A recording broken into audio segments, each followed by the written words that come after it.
All sports, all the time. There's heroes and there's legends. Heroes get remembered. Legends never die. This is the Spoken Podcast. Hold your ears, folks. It's showtime. I'm your host, Lance Twidwell. Man, that kid, he can ball, man. He can ball. Touchdown, Kansas City! Patrick freaking Mahomes, baby! Let's talk some sports, because that's what we're here to do. You are tuned in to The Spoken.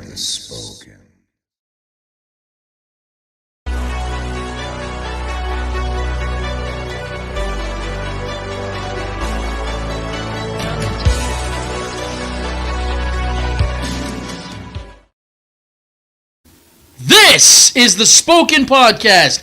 I'm your host, Lance Twidwell, here inside the Starcade Media Studios with my guy, Trevor Twidwell. What's good? Episode 255 is in full swing, full motion. We're so happy to be here with you and for you to be here with us, whether you are live streaming, podcasting, or YouTubing. We want to thank you so much for taking the time to be with us in this time as we have the show of the year. It feels like it's an annual thing now that we do this, where we get to talk about the Chiefs and the damn Super Bowl, guys. We are so excited to talk about this and unpack what we're going to have going on in this show, guys. We have a big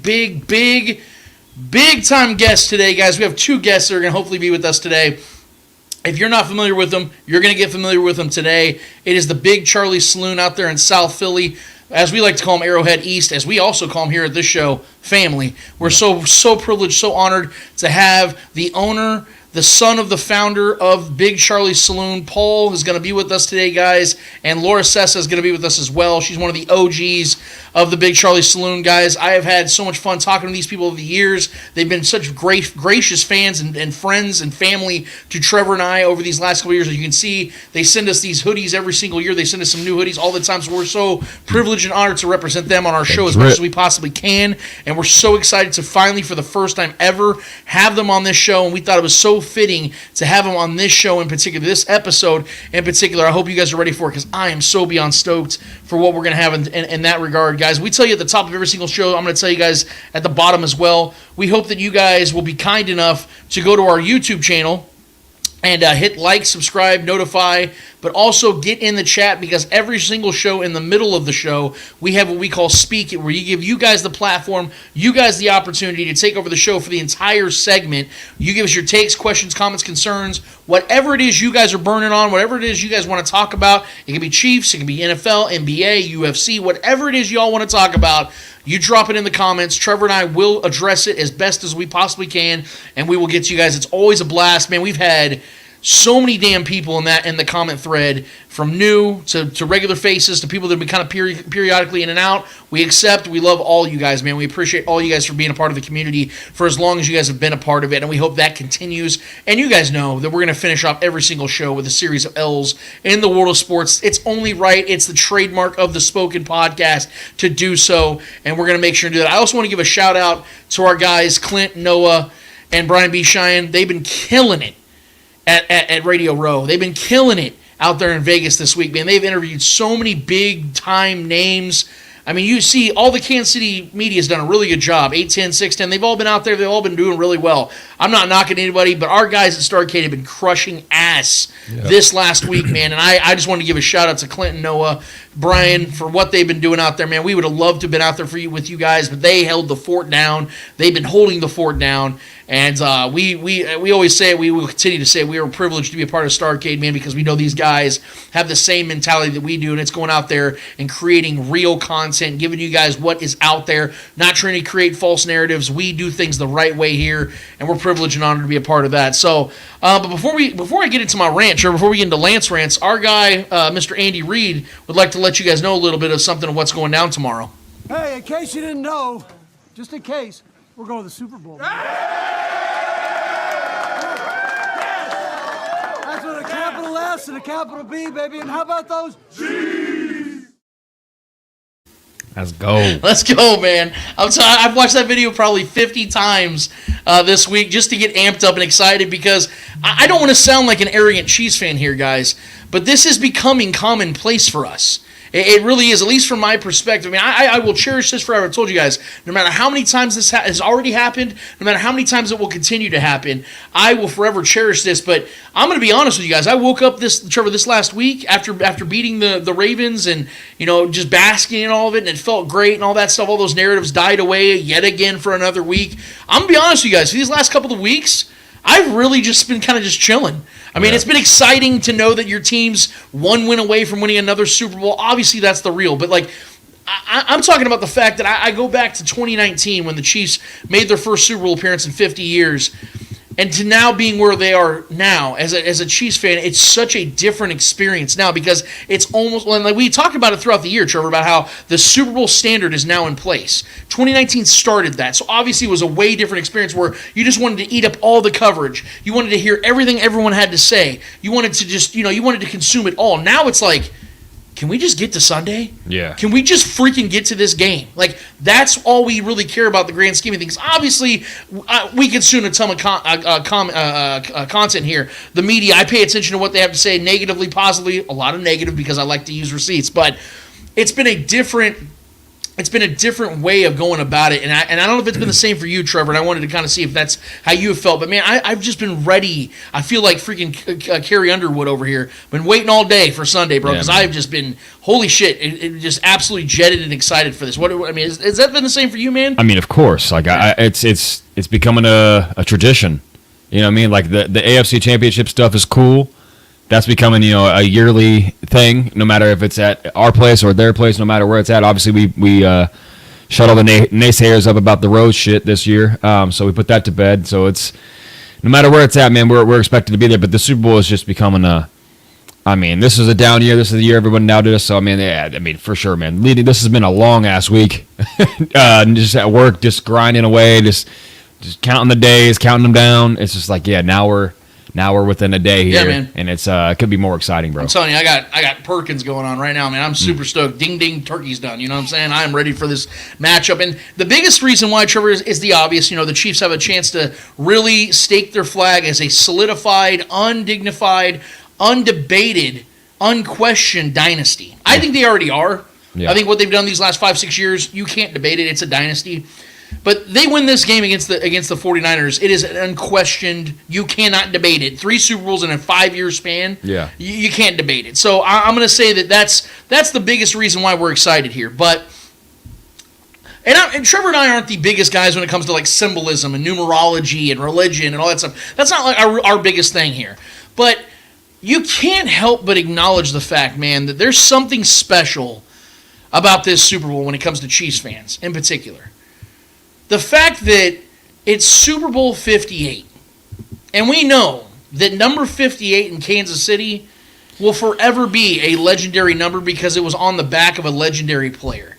And we know that was Derek Thomas. I was watching a video yesterday, actually, of Derek Thomas and Marty Schottenheimer, 2 guys that we've lost in their own ways, and it's really sad that we don't have those guys, but I was watching this video of Marty in different ways, when Derek was defeated on the ground, and Marty's like, "Look at me, young man," and I love it. You can tell it's like a father way, and he's just trying to encourage him to get him up. And then there's other scenes of them celebrating and they're dumping the Gatorades on Marty. And man, I ain't gonna lie, I got emotional, dude, because that was our first memories as Chiefs fans. Marty ball and Derek leading the way on the defensive side of things, and just how that meant so much to us Chiefs fans. Even though they never won the big game, you knew that team had everything outside of maybe one piece, the quarterback, that should have won the Super Bowl. That's one of those teams, it's like the early 2000 Kings.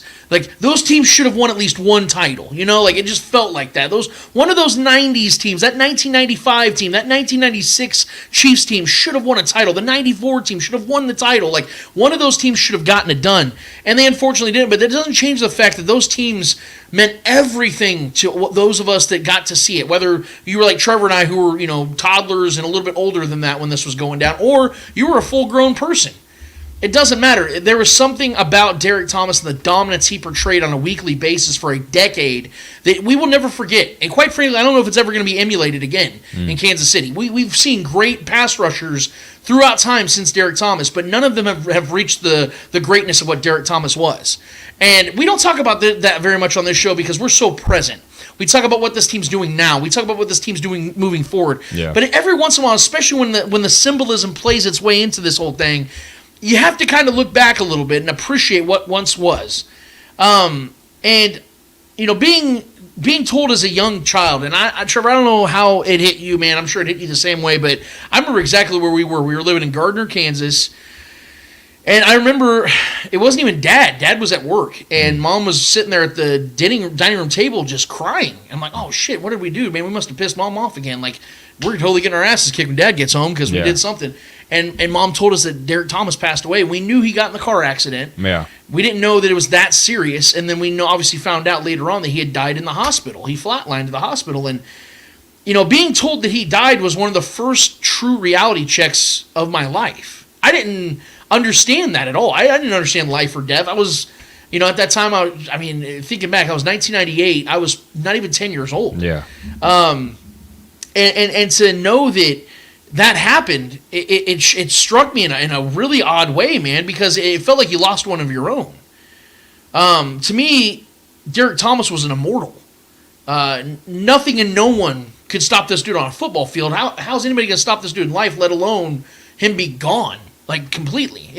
I hate to do comparisons, but it felt a lot like when Kobe died. Mm-hmm. You're like, wait, no way. Oh, yeah, I mean, he was our Kobe for a while growing up, man. Like an icon. Like, there's no way these guys are human. Like, how did they just die? They're young. Like, Derek was in his mid to late 30s. Kobe was 41. Like, how does this happen? And, you know, the way I see it, man, is these last 6 years have been the greatest 6 years of my life, especially as a Chiefs fan.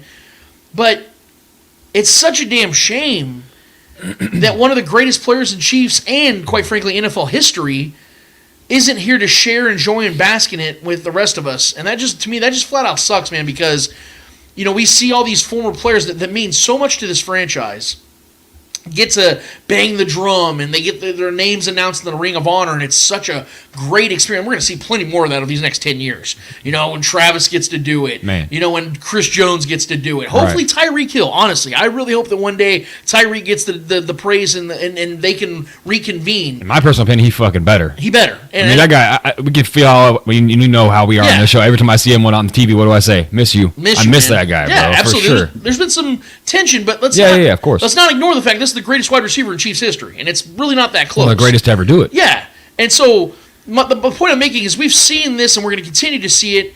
I always get this lump in my throat, though, that we're never going to have that with Derek Thomas, who, before Patrick Mahomes, was probably the greatest player in franchise history. If you really think about it. Him, Tony Gonzalez, as far as dominant and peak. Yes, those are the greatest players, at least that I ever saw. Yeah. You know, and it just really sucks, and it sucks that he's not here to be a part of it now. But the fact that the Chiefs have the opportunity to win Super Bowl 58 in his honor, man, it gives me the chills. It straight up gives me the chills, and to me, there's no other or better way to honor DT than to do just that.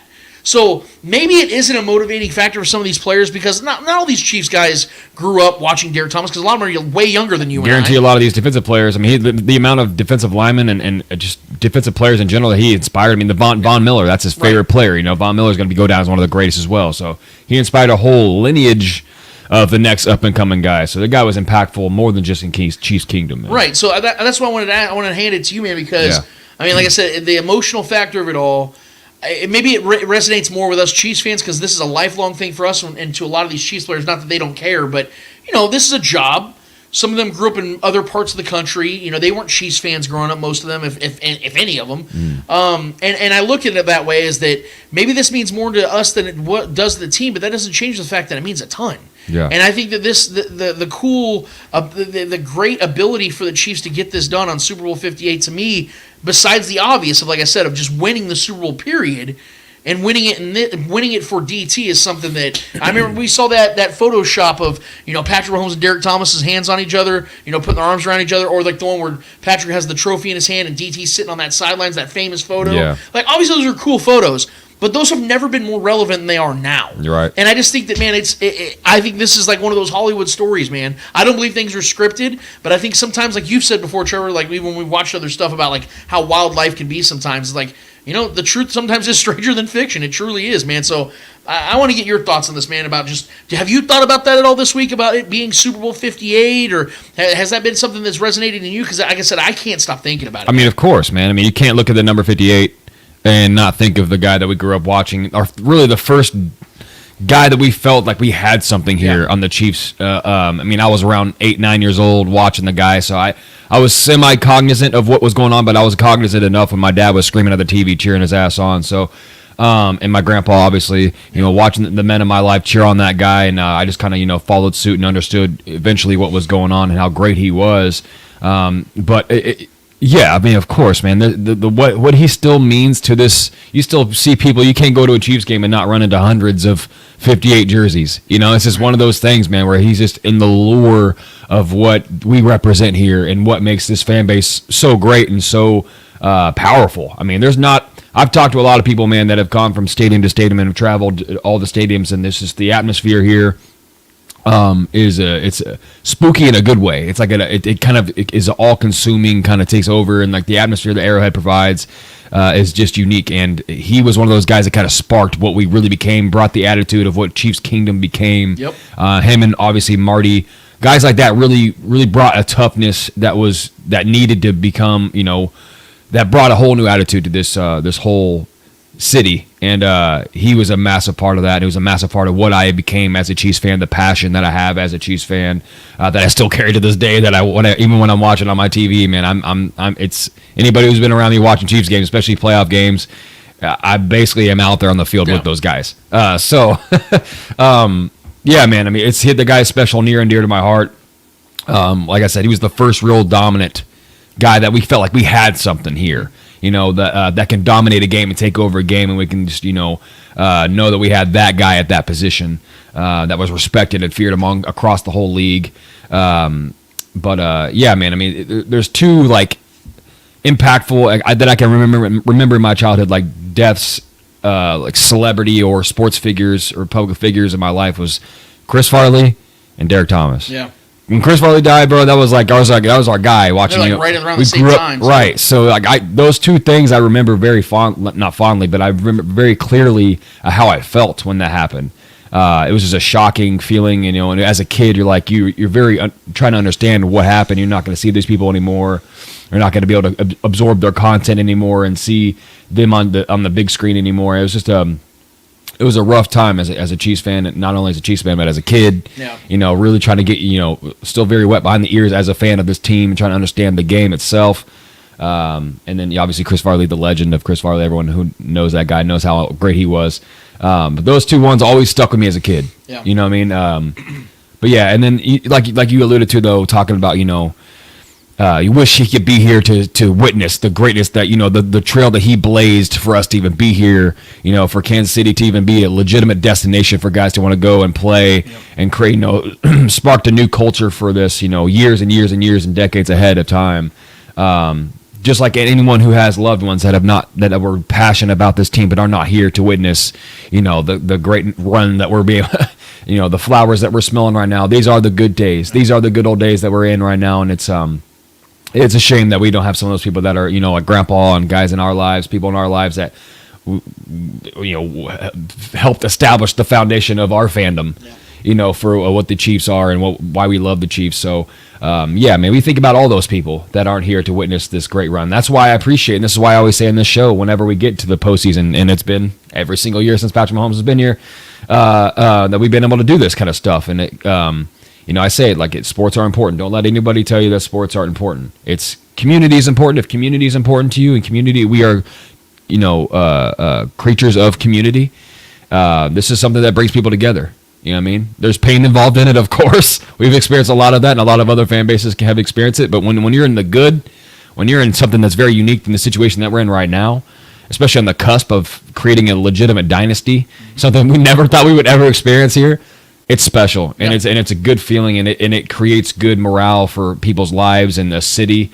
I mean, yeah, man, it's a very unique feeling, and what we're dealing with, what we're going through right now, what we're witnessing is something that very, very few fan bases and people and communities in general get to witness. Their team do. So it's special. I wish he was here. I wish DT was here. to be a part of this, man, to be in the locker room, possibly be some kind of coach. Who knows what he would have done. But yeah, very thankful to even been able to witness that guy as a cognizant human being. So yeah, special guy, man. Perfectly said. I'm going to leave that there because I feel like that's all we really need to say on that. I don't think that anything else needs to be said. If any of you guys have anything you want to add to it, any experiences that you may have had just watching Derek Thomas, or you had a run-in with him as a person, man, feel free. Drop that on our chat right now. Let us know what you guys have to say about Derek Thomas. Those that got to watch him, that were privileged enough to watch his dominance on the football field. Give us a little anecdote of what you guys experienced being a Chiefs fan and a DT fan. We'd love to hear that from you. We'll definitely pop that on the screen as well throughout the show. But there's something else I want to talk about here before we really start to dig deep into the Chiefs and 49ers preview and get to Big Charlie's and all that stuff is, I feel like that one guy, the one person or whatever they are, Chris Crocker, when they once famously screamed, "Leave Britney alone." You remember that video back when we were in high school? Of course. Only I'm the one under a bright light and a dark backdrop screaming into this microphone, "Leave Andy Reid alone!" Everyone outside of the Chiefs' kingdom, apparently and eagerly, wants to see Andy Reid retire from coaching, and I am so fucking sick of it. I'm so sick of it, dude. We've talked about this on the show before, but I feel like I got to address it again because it just continues to materialize in front of our eyes. And yes, I meant for that to rhyme. Look, Bill Belichick. I need to set this straight here, guys. Do you remember, Trevor, when the Patriots and Bill Belichick parted ways in January? I do. What was the conversation directly after that? Where is Bill Belichick coaching next? Sure. Bill Belichick is already in his 70s. He's going to be 71 or 72 this year. Didn't get a job, but everybody assumed he was getting another one. Even though he's already in his 70s and hasn't had nearly the success over the last 5 years that Andy Reid has had, who's 6.5, 7 years younger than him, I might add. Bill Belichick was 2 years older than Andy Reid is now when Tom Brady left the Patriots in 2020, and no one was asking Bill Belichick about retirement or suggesting that he may retire. Andy has a 28-year-old Patrick Mahomes with the youngest and best defense in the NFL, and people won't shut the fuck up about when he's going to hang it up. Why? And look, I get it. Folks don't want to see Andy pass up Bill. That's just the facts of it. Yeah. But he's going to, whether folks like it or not. Because like I said, this shit's just starting. The Chiefs have been doing this now for 5-6 years, but this is nowhere near the end, dude. This ain't an old roster. In fact, it's the contrary, and our quarterback's just now hitting his peak. In all honesty, dude, I feel so bad for Andy Reid. I feel so bad for him. Not because, obviously the man's successful as hell, he's the best coach in the NFL and all this other shit, but it's to that point, though. This man has spent decades of his life working his ass off to get to the point where he now is. He finally gets to be where he's been now with Patrick Mahomes. Since Patrick Mahomes has come on the scene, he's easily the best head coach in the league. I don't want to hear anybody else's name. I know that for whatever reason, he never gets to be a finalist for Coach of the Year. Not a single vote. Like Trevor just addressed, every single year we pencil in the Chiefs to at least be a top 2 to 3 seed in the AFC, let alone just make the playoffs. The Chiefs are in the midst of a dynasty, like I said, with the youngest defense in the NFL, a young roster as a whole, and all people can continue to do is ask when he's planning on giving it all up. Imagine, Trevor, just for a second, everybody that's listening to my voice or watching this video right now, imagine being at the top of your industry, and not just being at the top of your industry, but spending the same amount of time Andy Reid has spent to get to the top of his industry, and folks keep asking you about the end. Just when you're hitting the peak. Well, yeah, they want it to be over. They want it to be over. Because they're not on the roller coaster, they're not enjoying the ride. We are. Anybody on the outside wants them gone. Leave Andy Reid alone. Yep. He will be done when he's done. That's not now. Can we stop? You're not asking men that are half a decade older than him, that have been half as successful as him over the last half decade, if they're done. And they might be. Because Bill Belichick didn't get a job. And how am I supposed to believe that in a year or two from now, Trevor, when he's even older and even more of a curmudgeon, he's going to get a job all of a sudden? Maybe. But if Andy Reid was to step down right now after the Super Bowl, right? And then he's like, I'm having second thoughts. You don't think there's 12, 13 teams lining up saying, Andy, what is it going to take? What do we need to pay you to get you to be our next coach? That's the point I'm trying to make, guys. Everybody keeps acting like this man's 80 years old. He's 65. I honestly like it, though. I like that this talk is happening because similar to Tom Brady. Dude, Tom Brady had Bill Belichick basically tell him himself that he doesn't have it anymore. Tom said, all right, left and won a Super Bowl again with another team, whole other coaching staff. That to me was one of the most impressive things Tom Brady ever did. Granted, that roster was loaded. That's a whole other story. But still, telling a grown man who is one of the best, if not the best at something in an entire industry, that what he's done or he's going to hang it up, I feel like all this is doing is just stoking the fire and the flames and the fire that Andy Reid has as a coach to make him continue to do it more and more. So for me, honestly, the reverse psychology of all this is just going to make us want to keep going, man. Like, that's what's so funny. Even like look what happened at the retirement talks that were immediately when right after the season ended. Everyone was talking to Kelsey about the retirement. He was like laughing it off, like, bro, what do you guys? Are you ready to retire? Are you ready to retire? He was asking the reporters, like, everyone thinks about retirement, but I have no intention of hanging this up. And then Kelsey's gone on to have maybe the best postseason run of his career at 34 years old, bro. Just had the best game of his career against the Ravens. So, I mean, all this is doing is just stoking the flames for this Chiefs dynasty, bro. So, honestly, it's annoying, but at the same time, I think all it does is help this team. Right. In the long run. I think it's having a reverse psychological effect of what people actually want to happen. Well, and think about this. So keep it coming. Like, look at the Patriots for an example. We often compare the Chiefs to the Patriots because of the dynasties are starting to shape the same way, right? Right. But look at the way the Patriots dynasty started going towards the end. And I say dynasty loosely because they haven't been a dynasty in many years. But Bill Belichick, had he just been decently successful these last 3 or 4 years, do you honestly believe the Patriots are parting ways with him? No.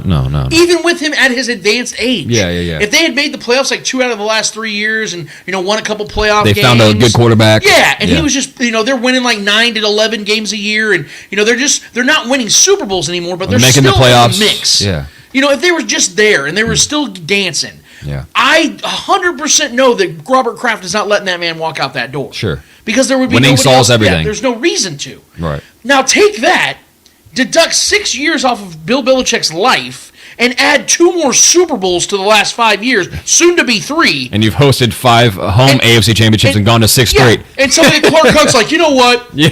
It's probably time to let this guy walk. Or you know what? Or Bill himself saying, you know what? I think I'm time to bring the walk away. Yeah. And to that point about Andy, it's like, why would Andy? I don't want to speak for the man. Sure. Because I don't know what's going on in his mind or his heart, and or obviously him and his wife. Yeah. Sure. Because to that point, we know everybody loves to address it when it's convenient that Andy has had some family issues. But in my opinion, if Andy was going to retire due to family issues, he would have retired 11 years ago when the Eagles fired him. Because we knew that was a big impact as to why things ended the way they did in Philadelphia. His son overdosed, died tragically. I don't want to. I'm being very careful with what I'm saying. Sure. But Trevor, you and I have had tragic losses in our lives. I feel like if you and I were to stop doing this show over tragedy, it would have happened a year ago.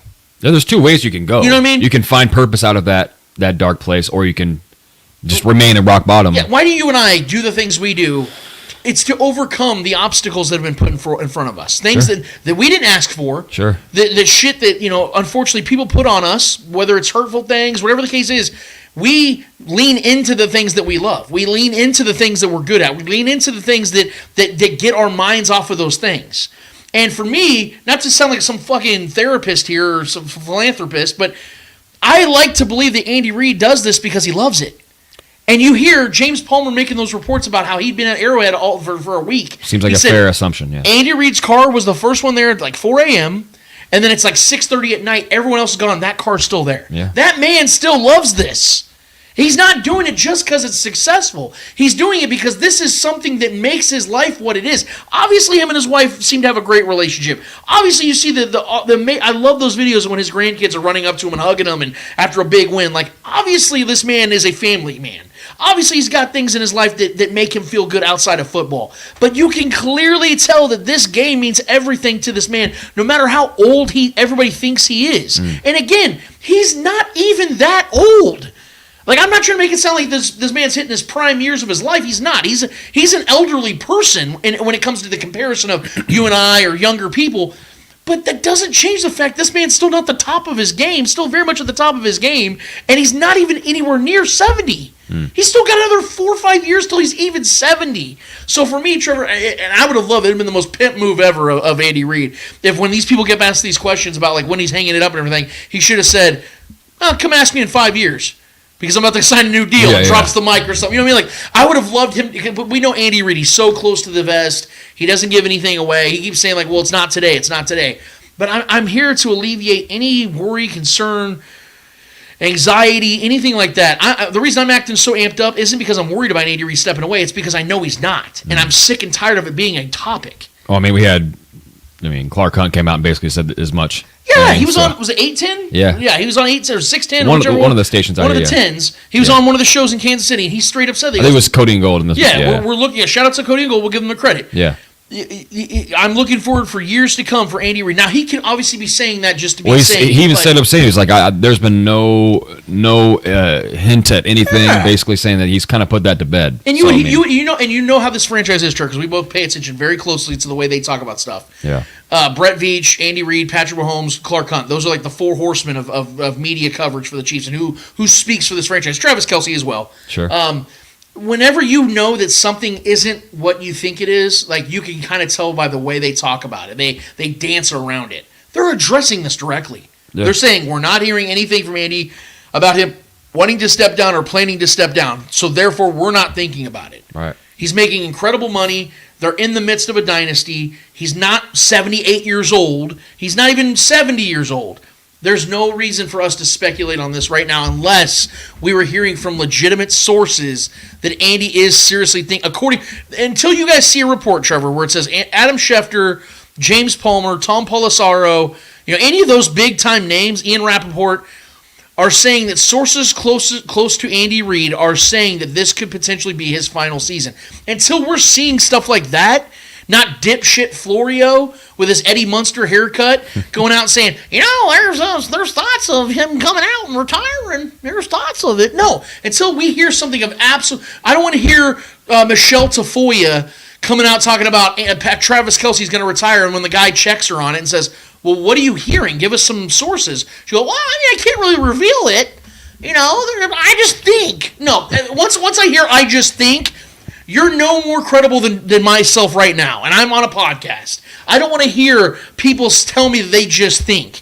Unless you're hearing it from the actual source or someone close to that source, anything that's of substance, shut up. Yeah. It's a non-starter. It's a non-conversational piece. We don't want to talk about it. Things are great here in Kansas City, and Andy Reid knows it, and he's the biggest reason, quite frankly. Him and Clark Hunt are the biggest reasons why it's even the way it is. I don't think that's stopping anytime soon. There's no reason to break up a great thing, man, and I don't think that's changing anytime soon. Man, I was fired up about that one, Trevor. So I'm gonna get one more thought in here, and then we're gonna get to our people over at Big Charlie's in about 20 minutes or so.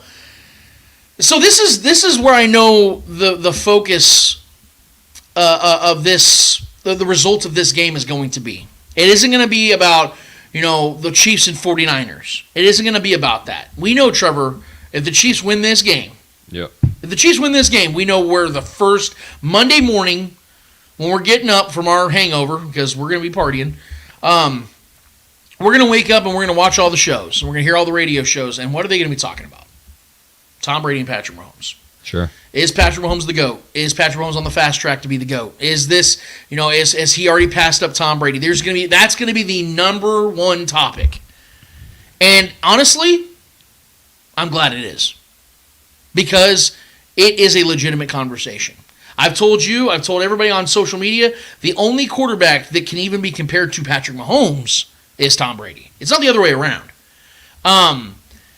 And I know that the rings argument is going to be the number one thing, and that's where I actually have a problem. It isn't the discussion of Patrick Mahomes and Tom Brady.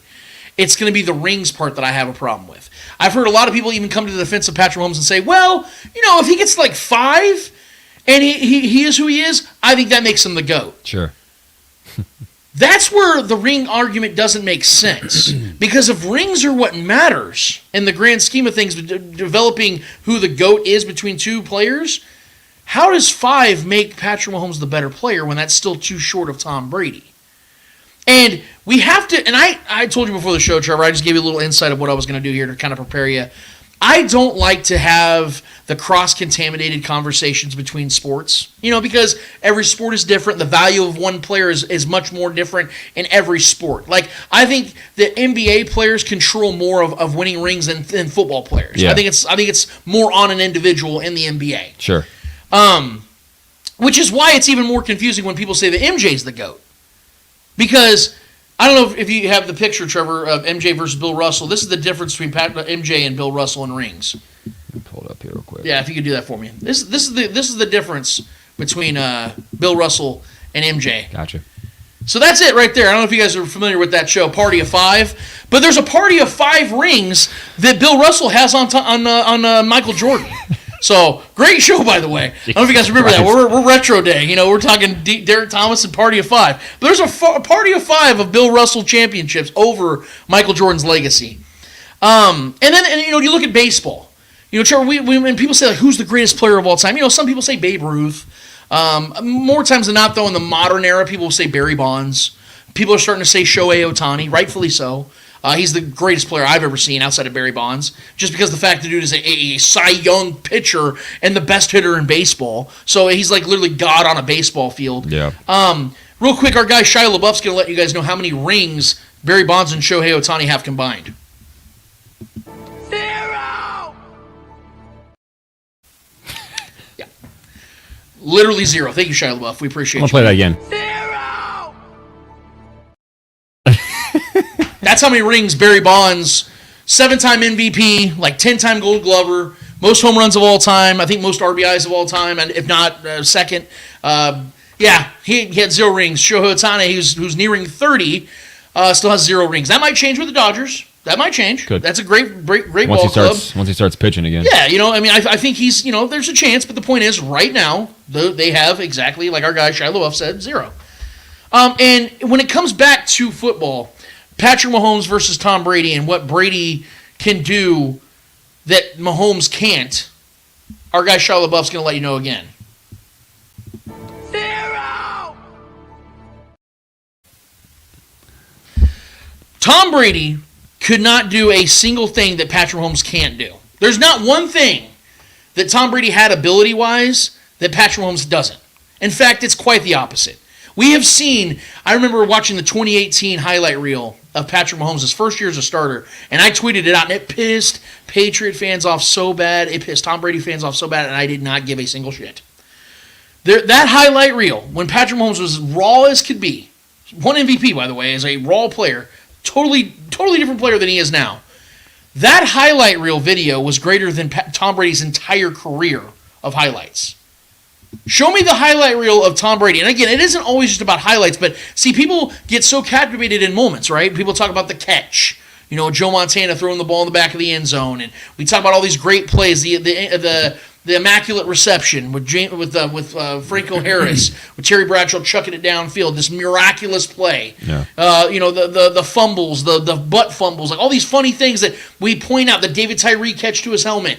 Everybody's so caught up in moments. Okay, well, if moments are what matters and makes it a definitive argument between two players, then I have to imagine the guy that's got several more moments of notoriety is the guy that already has that advantage as well. Because Tom Brady was an awesome quarterback. There's no debating that. But when it comes to individuality, when it comes to individual ability, there is no question, Trevor, and individual dependency of what the team depended on. Pat had to be great. Yes. His first few years. I mean, this is the first year where Pat's not had to be great in order for us to win the big one, which has made this year so unique and which is why everyone has been doubting us all year, because obviously it's been a tough regular season, but since the postseason has been going on, Pat hasn't had to be Superman. He's had to be. He's made those plays when he's needed and when he feels like he's needed to be that. But Yeah, I mean, for most of Brady's career, he didn't need to be special in order for him to win. He's won Super Bowls without even throwing a touchdown, while throwing a pick. You know what I mean? So, but you're never going to see Patrick Mahomes win a Super Bowl like that.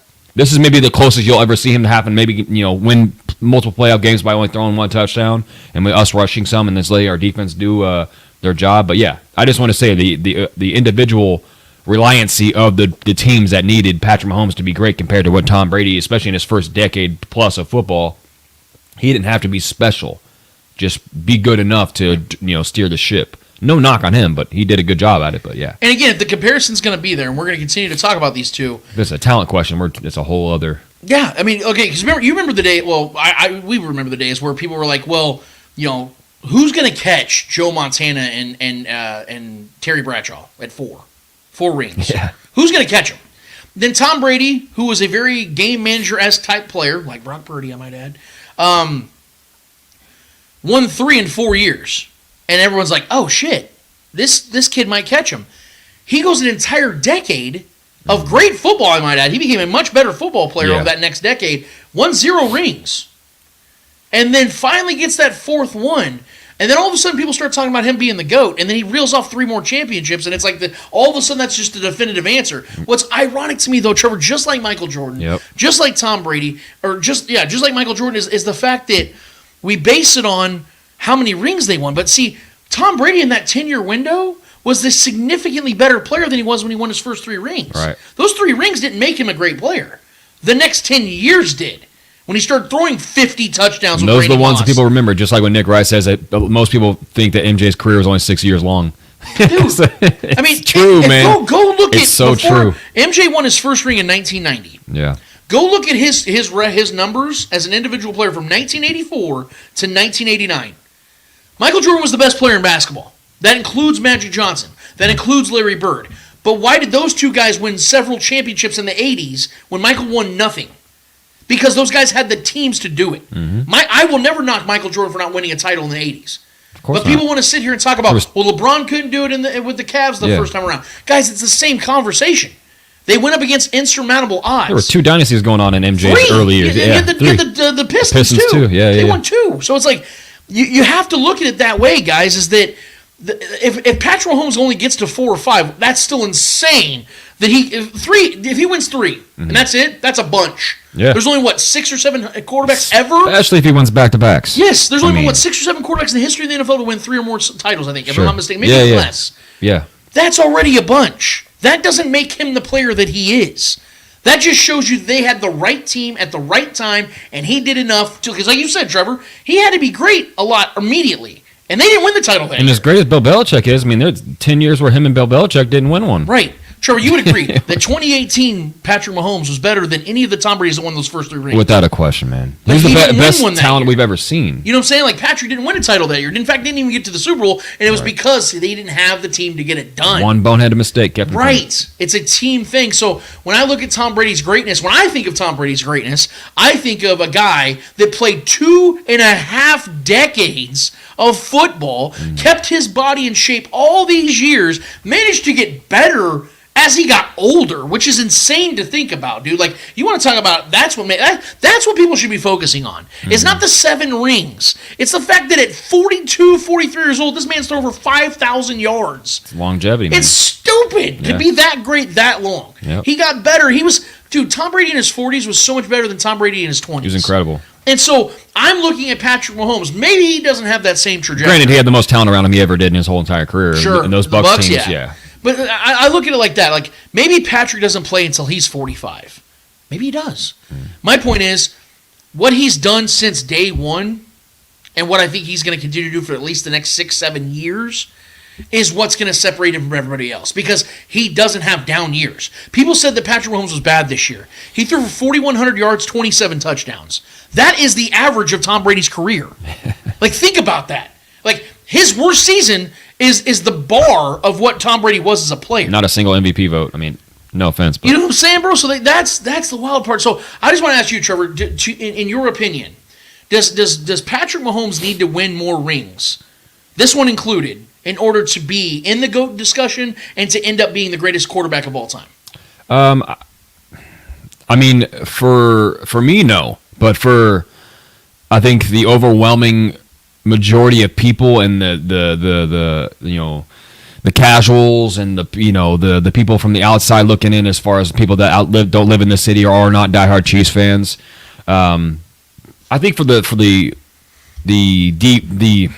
critical thinker, person that kind of sees everything for what it is and understands team sports, and understands that he only affects one side of the ball, and there's all the things that go into winning a Super Bowl and how hard that is in football. I mean, guys say it all the time. Winning in this league is hard. It's one of the most cliche things to say, but it's cliche for a reason, right? Because it's true. So for someone to do that, for me, no. I'll just say that. For me, no. He does not need to win a single more ring. Honestly, for me, I want him to, and I fully believe he will win multiple more rings. But I think a lot of people will still have that, the ring mindset. When it comes to football, that's just an asinine. That's an asinine thing. I mean, at least have one. I will say that. I mean, you got to be a champion at some point. That's what makes Dan Marino's case so tough. He went there, lost, and never went back. Right. That's a tough thing. But the dude was as talented as almost anybody, right? But his is tough. But guys like Patrick, who's already got 2 under his belt, has been in the Super Bowl 95% of his career. You know what I mean? Like, that's stupid. It's ridiculous. He's in the AFC Championship every single year, has never not been there in 6 years. You know what I mean? So this is just what he's doing is unprecedented, and it makes people uncomfortable, right? And it's 100%. He's 100% already been in the GOAT conversation in our minds. Obviously, I think everybody is already there as far as talent. I think everyone already knows Patrick Mahomes is the best talent they've ever seen in this position. I don't know how you can't. So with accolades and with accomplishments and with more Super Bowls, that's going to bring all the casuals into, it's just like people that haven't recognized how good our defense is this year. It's been great all year long. That's a great point, yeah. And now everyone, look what they just did to the Ravens. Yeah. Everyone had the Ravens whooping our ass, and then we shut them down. Everyone's like, man, this defense is maybe the real deal.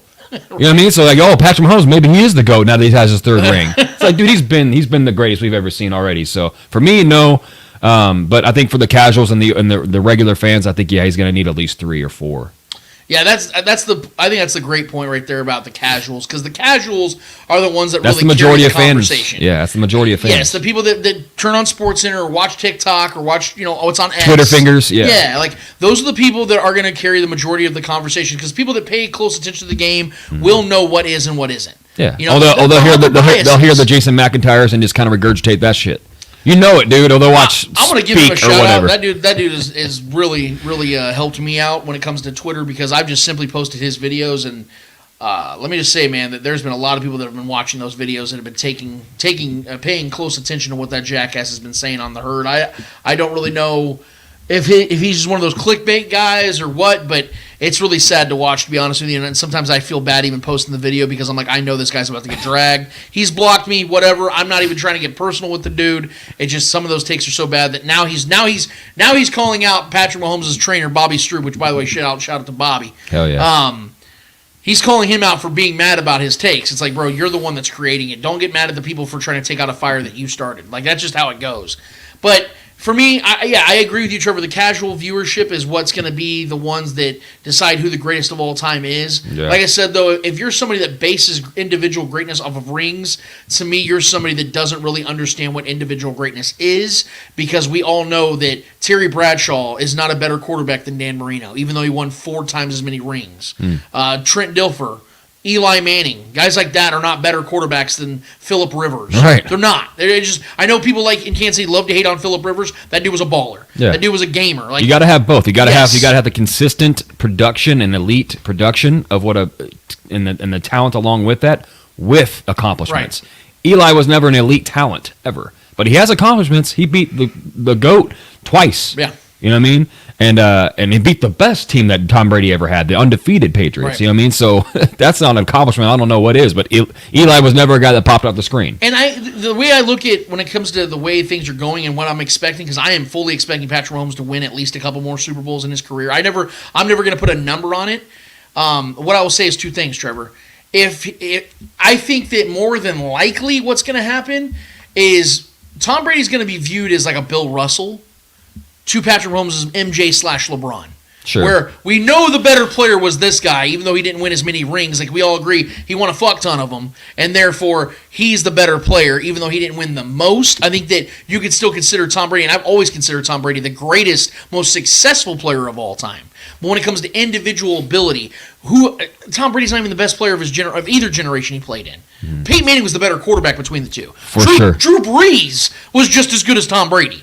Like, how many times that guy led the league in completion percentage, yards, touchdowns? Like, how many times that guy was productive? Yeah. And yeah, I just Tom Brady just had the better coach and the better team. Yes, and an majority easier of the division. majority of the time. Oh, yeah, You know what I mean? the Like, worst division. And let's be honest, dude. The thing that I hate that never gets brought up in the conversation for Belichick or Brady being the GOATs is the cheating scandals. Yeah. How does that not? This is baseball players get literally put on a cross and burned to death. Right. When they had some PED scandal, but NFL players can have gates after gates after gates. Bill Gates, this guy. They can have all these gates, and there's nothing. We still they're the greatest of all time. It's like, how does that not separate greatness between two players or two coaches? I don't understand. That's never been a part of the conversation. People don't forget. Yeah, I mean, that's why I have a problem with like the hate that the Chiefs all of a sudden have. It's fun being the villain. Don't get me wrong. I'm enjoying this stage of this dynastic run. But then the fact that we're the villains and like we're the hated team now is puzzling, because we've done absolutely nothing to be hated. I mean, I think the Taylor Swift thing, I'm guessing, is probably one of the things that tipped off a lot of that sect of people that don't want to see her on TV or don't like. They think Travis is all of a sudden cringe now and he's not handsome anymore and whatever people want to do, make him sound like he's not what he has always been. I don't understand it, but Patrick Mahomes is cringy now. He's got a dad bod. He's fat. Okay, well, stop the fat fucker. I don't know what to tell you, man. Jesus, like it's. I don't know what to tell people, man. We're the villains now. So I don't know where we have zero reasons to be hated on. Stop us. If it's annoying that we keep winning, stop us. It's your job to do that. Tell your team to stop us. Speaking of villains, I want to give a little shout out to our guy Mark Leno from Made Mob, Made Urban Apparel. They have these sweet ass hoodies. I believe they have a T-shirt of it as well. Sweet ass shirts that just say villains in Chiefs color. Go to Made Urban Apparel, go to Made Mob, go to their social medias, go to their website. I believe they're still, I mean, they blow through their sales. Ever since they got that deal with the Chiefs, all their Chiefs gear are completely gone all the time. Go and hit them up. I'm just giving them a shout out because I love rocking their stuff. I'm actually not rocking one of their shirts or hats today. I feel almost ashamed, but I had to rock what we rock today for a particular reason. But you guys see me rocking their stuff. Trevor rocks their stuff all the time. Made, I think, is the best clothing line in Kansas City. Commandeer Brand's a great one as well. Go follow them. Our guy Joe Brines. But yeah, they have a great show. I just want a great shirt and hoodie I wanted to throw out there. It says villains across. If you're with Trevor, you're with me, and we agree that this is something we embrace, even though it doesn't really make a lot of sense. We're in our villains era. 221 Southwest Boulevard, baby. Go show some love. Yeah, go hit them up, man. They're great guys. Love those dudes. They've always hooked me up. They've always hooked us up. We've actually had Mark on the show before, long time ago, back when we were just a podcast. Told his story on there. I believe it's like episode 51 or 52. I might be wrong, but yeah, he really brought it up, man, and he talked about just how, coming up as a KC kid. But like I said, they have great quality product. And I'm with you, Trevor, on this about the whole villains thing. It doesn't really make a lot of sense other than just the fact that the Chiefs just keep winning. And for me, I've always tried to figure out what a dynasty is. People say, well, you got to win 3. You got to win this many. You got to win this many in this many years. You got to do this. I don't really feel like there's an actual definition of what a dynasty is to sports fans. For me, and I know it sounds weird, but I was driving the other day and I was thinking about it. I was like, what the fuck is a dynasty, dude? Because the Chiefs I just know they're that, but what is it? Like, what actually is it that makes it tangible? I think it is. I think it's when you reach a point, Trevor, that opposing fans react to the team like they do to the Chiefs. I know that sounds weird, but when you get to a point where just the name is brought up, or Patrick Mahomes' name brought up, Travis Kelce, like you said, they're like, ugh. When it gets to that place, that's when you're a dynasty. Because you live, as the kids say, rent-free. When you're that team that people just despise. Like, remember when the Heat got together? And they were going to the finals every year. They didn't win them all, but every year they were together in the finals. LeBron, Bosh, and Wade. People hated them. Yeah. That is a dynasty. When you have such a polarizing effect on the people that consume your product, you're dynastic. Is that okay? Do you agree with that? I mean, that's just kind of what it came to me about. Like, that's what a dynasty is. Like, you guys in the comments, let me know what you think a dynasty is. Do you have to reach a certain amount of championships at a certain amount of time, or is it that you're so polarizing in the time and the era that you live in, you exist in, that everybody has to have such a strong opinion on you? There's nobody, Trevor, in the middle with the Chiefs. You either love them or you fucking hate them. Yeah. Let's be real. Like, you have your Chiefs community, and then you have people that out there like, fuck the Chiefs. It's scripted. Roger Goodell's doing this. It's a work. It's a fake. It's a phony. It's a fugazi. Like, it's all this shit. Right? I think a lot of that is fans against fans, right? Because I'm not gonna sit here and lie. Like, I could not stand New England fans for a long time growing up, bro. During those runs of those Patriots, those are some seriously troubled fans and some seriously tough fans to deal with on social media in general, talking and wherever you speak to them. It was very, so I get it. I've heard a lot of people like tell me, I've even asked some people like at my job, like, why that aren't Chiefs fans, like why are you against the Chiefs now? Like, why do you not? We used to be the darling, now we're the villain. I don't know where. He's like, well, you know, it's the fans, man. A lot of you guys are just obnoxious now. I'm like, bro, I told him straight, I'm like, dude, I don't give a shit. Let us have our moment, bro. Like, this is our time. You understand how long we waited for this? Like, not every team gets, most fan bases, most teams don't get to have and see this kind of success. You know what I mean? So excuse us for being a little arrogant at times. Excuse us for, making all of you guys smell our cologne right now, bro. I don't know what to tell you. This is our moment. We're gonna live it up. This is because we all know time is fleeting. This is gonna be gone before we know it, and we are currently in the good old days, right? So I say that all the time, but it's so true. I'm smelling these flowers every chance I get. If you gotta leave the room because I'm gonna gloat a little bit once we win this third chip, tough titties, man. I don't know what to tell you, bro. It is what it is. I think it is a lot more fans on fans that makes this, because I think amongst the league, for the most part, I mean, outside of some talking heads on some certain ex-players podcasts that want to act like things are rigged for the Chiefs, which is the most funniest thing of all. But I think amongst the league, I've even seen like the likes of Max Crosby and other guys that have come on and shown the respect for the Chiefs, and they appreciate the greatness that we're on right now. So I think amongst players, coaches, and other GMs and everybody who's inside of that sphere, I think the respect is very thick there. But as far as the fans go and people getting tired of Chiefs fans talking shit, deal with it, bro. You don't have to like us. We got to deal with this, right? So right. It is what it is. Our people over at Big Charlie's are going to be on just a second, guys. We're trying to get them to join in. Looks like they're going to be on just a second. Our guy Mikey's hitting me up right now. This is the beauty of live stream, man. We kind of just roll with the punches. So I'm going to get them set up right now as we talk. I'm sending this to them right now, and we're hopefully going to have them on just a second. I'm so excited for this conversation, man. Let's go, baby. I'm ready for this. Just resent them the link to the show. Hopefully we'll have them on the next couple of minutes. But Trevor, I want to get to a couple comments real quick while we wait. I saw a response to the Dynasty conversation. Chiefs fan in Colorado said, Dynasty is sustained greatness, knowing that it is not a question as to your ability to go deep in the playoffs. I think that's the logical conversation. I think that's the logical definition. I would agree with that. I think that what it is, though, is that some fans will always move the goalpost, like because it's not as great as another dynasty, therefore it's not a dynasty. That's why I said I'm looking at it from more of an emotional standpoint, because we both know the majority of what is said today is based out of emotion. So I'm trying to adapt to how people react to things today. And I think that with all the knee-jerk, instant gratuity, that's what makes a dynasty. Yeah, I hear you. And speaking of a dynasty, we have a dynastic group of people over in the South Philly side of things. Hey, let's go. Chiefs community, people that I consider legendary, friends and family of the show, friends and family of my personal life. Very excited to be a part of what we're doing here. Can we do you have audio or not? Yeah, let me see. We'll just make sure we have audio. Can you guys hear us? Yeah, we're good. What's happening? They can hear us. Okay, let's put that real tech on real quick so we can make sure that we get them on. Gotcha. Because I'm really excited about this. I think we got the group. Yeah, I can see the group right now on the screen. Okay, this is good. Let's make sure that we get that audio on real fast. Let's make sure we get the thing plugged in correctly. Because this is an absolute honor for us. As you guys can see, we got the hoodies on. Make sure that we got to represent you guys as well as we can. Can they hear it? Can we? Not hearing them. I can't hear them yet. Hold on 1 second, guys. We're trying to get this situated here. Let's make sure we have the. Yeah, I've got that muted there. Yeah, you have it unmuted? Yeah.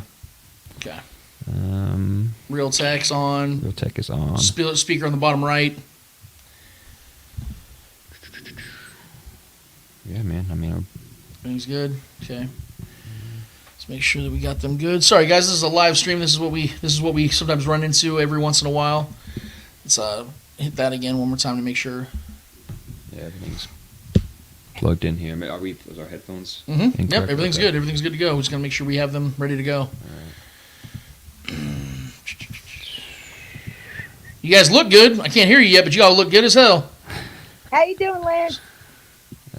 Just gotta make sure we get them from through our speaker. Yeah, I'm not sure. So our chat's saying they can hear him, so that's the good part. The people can hear him. Trevor and I just got to make sure we can converse with our guys. Yeah, we got to be able to hear you guys, man. We can guess what you guys are saying, but that wouldn't be a very accurate show. Yeah, so. Okay. Sorry guys. I'm trying to work on this, man. Not sure why. Like, speakers on Real Tech. On both of ours. Yeah. Okay. On the laptop and on the. Hit the unmute one more time on the. Oops. Is the volume up? The volume's up. Okay. Let's get this going. Maybe. I don't know. Maybe if they want to go out and try to come back in, maybe that'll. No, they're good. The link's good. And everybody can hear them, but we can't hear them. Yeah. See if I can help you out. Okay. We're freestyling. 1 second, here. guys. Sorry. Oh, it's okay. Yeah, so I got that. Yep. Over there on the far right on the bottom. Yeah, that's on Real Tech. And then.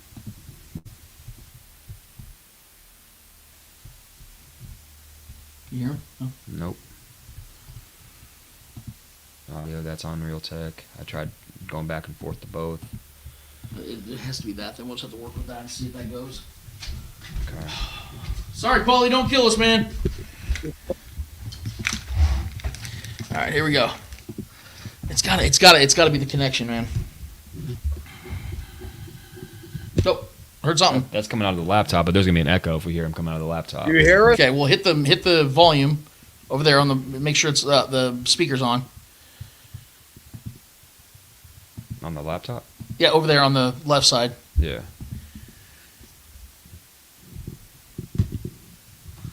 See, that's coming out when I unplug it. Yeah, see, that's gonna be an echo. Mm-hmm. Okay. We just can't hear them on our side for some reason. Yeah, that's not good. Let's see. This is what we'll do. We just can't hear them on our side. This is what we're gonna do. All right, we're freestyling here. So I'm gonna first of all introduce these people because these are legendary people to my life and to the people in Chiefs Kingdom. First and foremost, Paulie, thank you so much for being here. Laura, Mikey, you guys know I love you guys to death. Without further ado, we're gonna just freestyle this bad boy because I'm so excited for this. We are not gonna wait any longer. Let's give it up. Everybody that's been a part of this show for whatever length of time you've been here, this is one of the best, most privileged moments of this show's time. We've been 255 episodes in. And this is the first time they've ever been on the show. If you don't know them, I don't know where the hell you've been. Besides maybe the biggest rock on the planet, you've been living under there comfortably because I don't know how you don't know these people. Let's give it up for the one and only Big Charlie Saloon, baby. How we doing today, guys? Everybody doing good? Thank you. Thank you.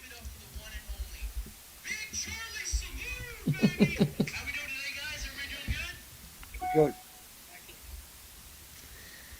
Hey, so I just wanted to put this out here, guys. We're on a little bit of a delay, so just work with us on this, guys.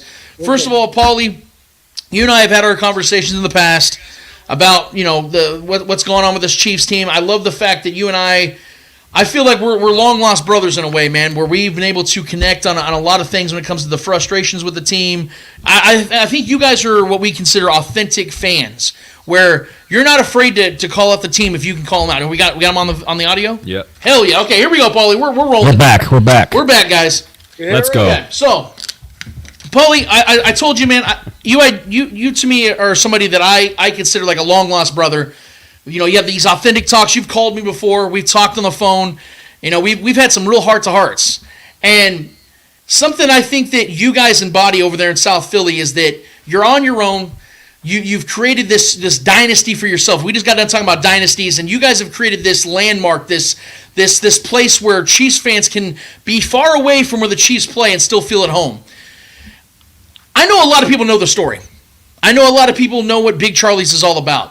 But there might be a few on this show right now that might watch this show in a month or 2 years from now that don't know the story. And I think it's one of the coolest stories ever. I don't want to give any of it up, man, but I know the story in and out, and I know that it's one of the best stories in the Chiefs community. Paulie, give these people the story, man. I know you've told it 1.5 million times, but I'm asking just one time here, man. Do me a solid and tell my people here that are watching with us what the story of Big Charlie's is all about, how it all started, why it is what it is, why it's the great place that it is today. So my dad was a bettor. So 1970, he put a bet in. It was the Chiefs and the Vikings. I either picked the team with the red helmet, or he told me to root for the team in a red helmet. The details are a little blurry at this point, but he won the game, and I got a bike the next day, and that was it. That was it for me. So that's the origin story. Yeah, man. I love it. I love the fact that it was all just... Go ahead. No, that's it. That's basically it. I love it, man. It's based on a gamble. And now history is what it is because of that gamble, man. And that's I love the fact...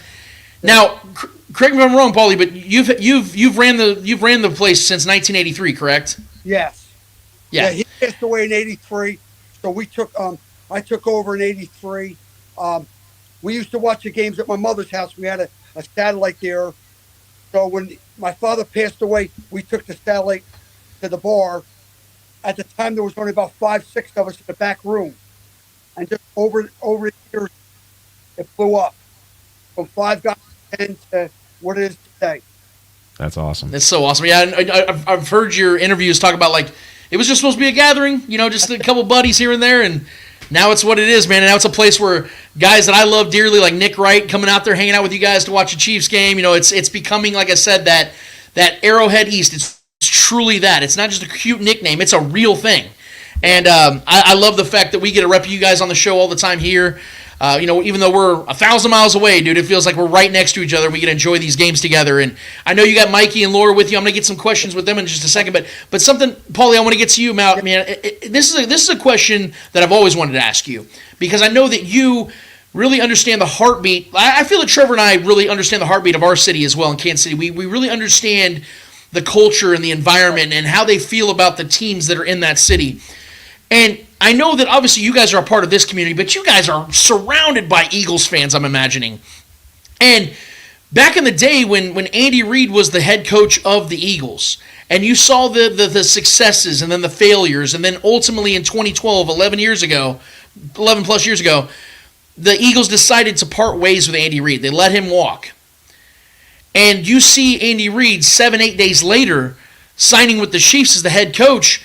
If you could go back to that time and knowing what you knew about Andy Reid, knowing what you knew about the Eagles, and then seeing him take over as the Chiefs' next head coach, what was your initial opinion of that hiring?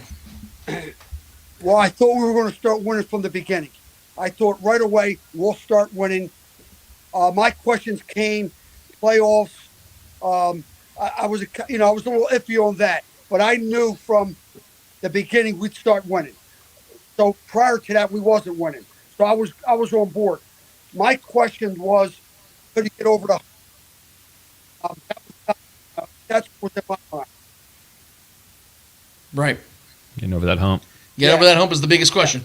Yes. And when you saw the Alex Smith era kind of come together, and you saw the Chiefs, going from a team that won 2 games to 11 games, and they're constantly getting into the dance, but they couldn't really get to the place that we were all hoping they could finally, break through and get to the AFC Championship, maybe get to a Super Bowl.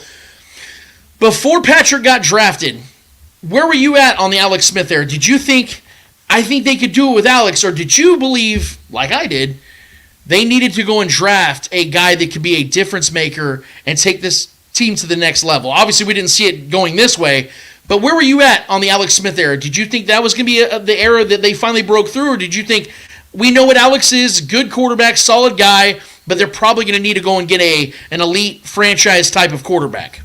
You just need a superstar at that position. Alex is a star, on a good day. I just felt like we needed a superstar. And I was willing to, roll the dice. I really was at that time.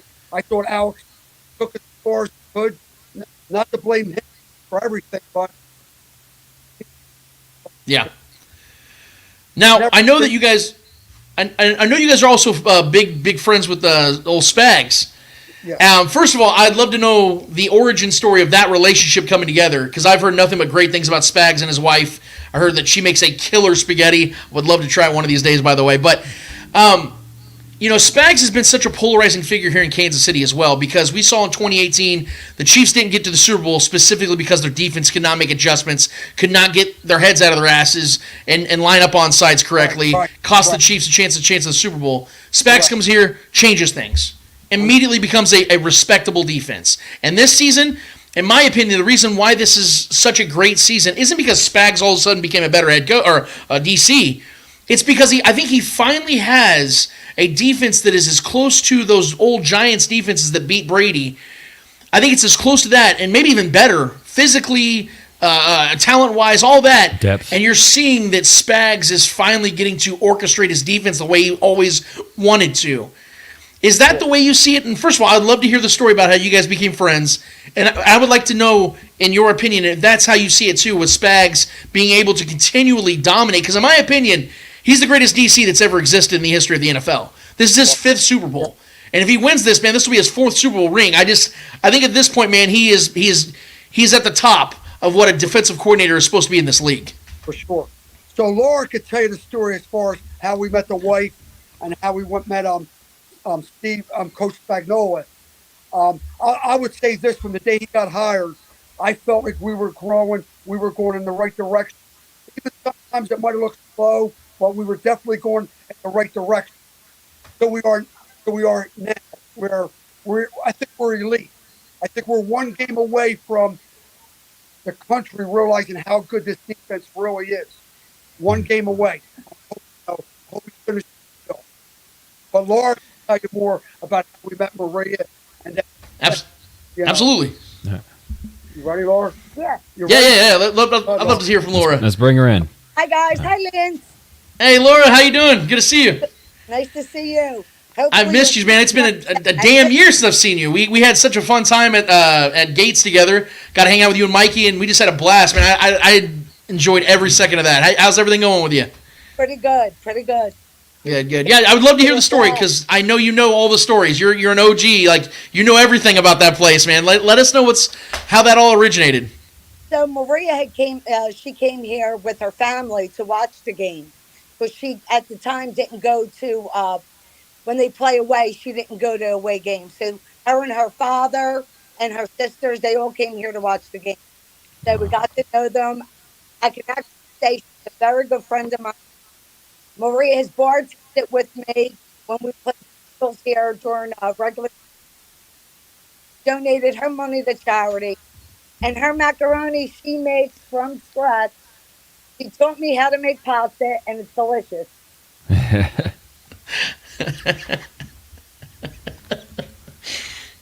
That's so awesome, man. That's so. Laura, I want to get some thoughts on the bar, because of the saloon. Because I imagine you guys get other fans in the house every once in a while. You might get Eagles fans, dare I say, that come in that place. What's the energy like when that happens? Like, do you guys kind of have that, like, those old Western videos when the dude walks into the 2 swinging doors and you guys kind of turn around and look at that guy like, okay, we might have to duel. This might actually happen outside. Let's meet outside real quick. Or is it more of just a family environment where nothing really bothers you guys, nothing really gets you to that place? How does it usually go when the opposing fans come into the house? Well, it's a private party for Chief fans. So if you're not rooting for the Chiefs, it won't work. Get out of here. Get out of here. So it just don't work. So, we just say it's private. Somebody rents the place out, and it's only. I love it.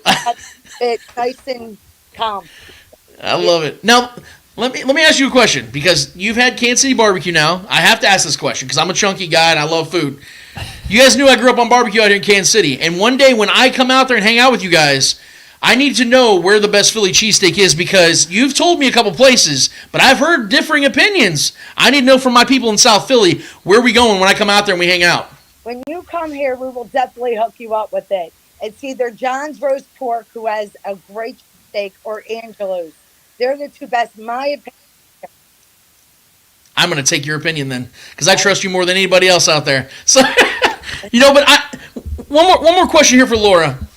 When it comes to this matchup, because I know you pay close attention. I know that you are somebody that, you and I had some good talks. It wasn't just about life, it was also about football. We enjoyed the parade and everything like that, but in my opinion, Trevor and I are going to be previewing this game in just a second. That's why I wanted to start with your guys' opinion first. When it comes to this matchup and knowing what this Chiefs team got through just to get to this Super Bowl, do you look at this as a legitimate challenge to the Chiefs, or do you see it where this is a real challenge for the 49ers? Because in my opinion, the Chiefs' Super Bowl was in Baltimore. That was their toughest challenge, going into that hostile environment, going into Buffalo, knowing how Bill's Mafia was going to treat them, throwing snowballs, hostile as hell. The Chiefs got through those two challenges.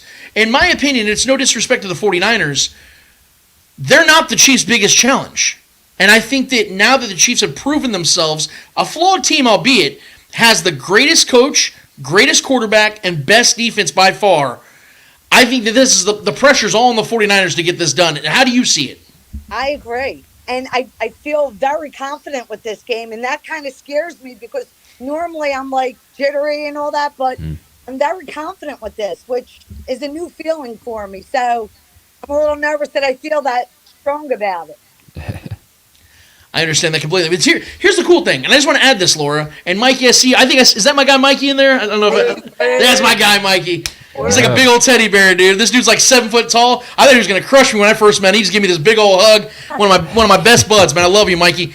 I want to get your thoughts on this as well, man, because look, I know it's scary to be a Chiefs fan and be confident because we're so used in our lives to getting our souls crushed. When the Chiefs should win a game and they find a way to lose it. But it's the Mahomes factor that keeps comforting me. It's this defense being so great. In my opinion, they win this game. I think this is the greatest Chiefs defense in the history of the NFL, or the history of their franchise, including that 95 defense, because of what they've been all season. That's why I think it's okay for us to have this comfort, to have this belief that we're going to win this damn thing. I know it's nervous to be so confident, but I think it's okay for us to be there now because this team's done it multiple times already, and I think they're going to continue to do it because of the way they're built, and they're going to continue to be for the next few years. Do you guys see it that way? I mean, I know it feels kind of guilty, almost arrogant, but I think it's okay that we're there. Yes, Lance, I feel the same way. I mean, we're constructed next year. We have a young team, a young defense. We've got a great defensive coordinator. I think it's all, falling in place, and it feels good. I'm not nervous. I'm very confident. That's what I like to hear from my guy, Mikey. If Mikey's confident, I'm going to be confident. And, Mikey, I just want to say this real quick, man. I appreciate you, man. We talk off the air all the time, bro. We text, we talk on Instagram, things like that. Brother, I can't tell you how much I appreciate your support. I don't say that lightly because there's a lot of people out there that pretend, that act like they're friends, their family.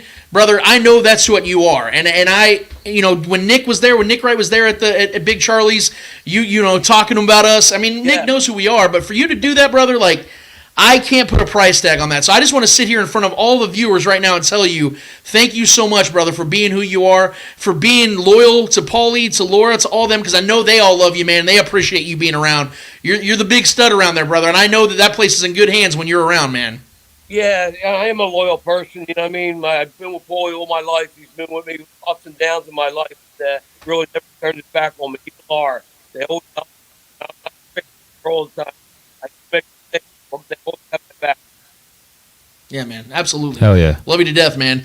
Paulie, I got to get everybody in the group real quick. Everybody join in as much as you can. Scrunch. I got to get official predictions here. And I know you guys are comfortable with each other, so let's scrunch in.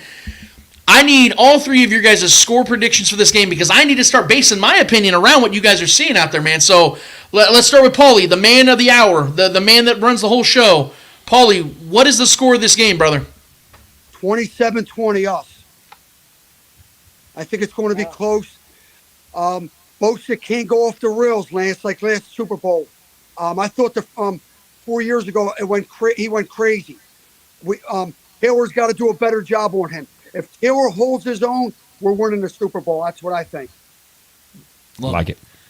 What about you, Laura? Oh, Laura. 24-14. There, I like that. Better. Decent defensive showdown. I like it. Who do you think is going to be a key player in that game if it's going to be 24-14? Good day, so yeah, I want to say Snead. Snead. Like it. What is it? I like it. Lock him down. Snead. Let's go. Now, what about my guy, Mikey? Man, what's the score in this game, bud? 31-10. Woo! That's what I'm talking about. From the top ropes. Top game. Top defense. That's it. I love it, man. I love it. I love it. Felt like it's been a long time. Hell yeah, man. That's what I'm talking. I like the optimism. I love the fact that all three of you guys obviously picked the Chiefs, but it seemed like it was more of a blowout in every prediction. Like my guy Paulie, he's more like me. I'm like, man, I think it's gonna be close. I don't know, man. And then we got Laura like, fuck that. We're gonna beat the shit out of these dudes. And then Michael comes over with a sledgehammer and just puts this bad boy to bed. I love it, dude. Send it in. I love it, man. And I promise you guys, we're putting this on record now. Trevor and I are gonna do everything in our power, man, because it broke my heart a little when Mikey hit me up. He goes, bro, we got to get you guys out here for the Super Bowl. We want to go out there so bad. We're going to be out there. We're going to be out there because you're our guest. Both you guys, you're our guest. You got to come. You come down here, we'll take care of you. You guys are the best, man. Hell yeah. I mean that in the bottom of my heart, man. We always talk about you guys on the show. I always talk about you guys out here in Kansas City, always bragging about you guys. We haven't officially been in person yet, Paulie, but I'm telling you, man, you're my brother. Mikey, Laura, we love you guys to death, man. Travis, both ways. Mutual. You know. Absolutely. Sure. Absolutely. Thank you guys so much. That is Paulie. I'm sorry? Thank you.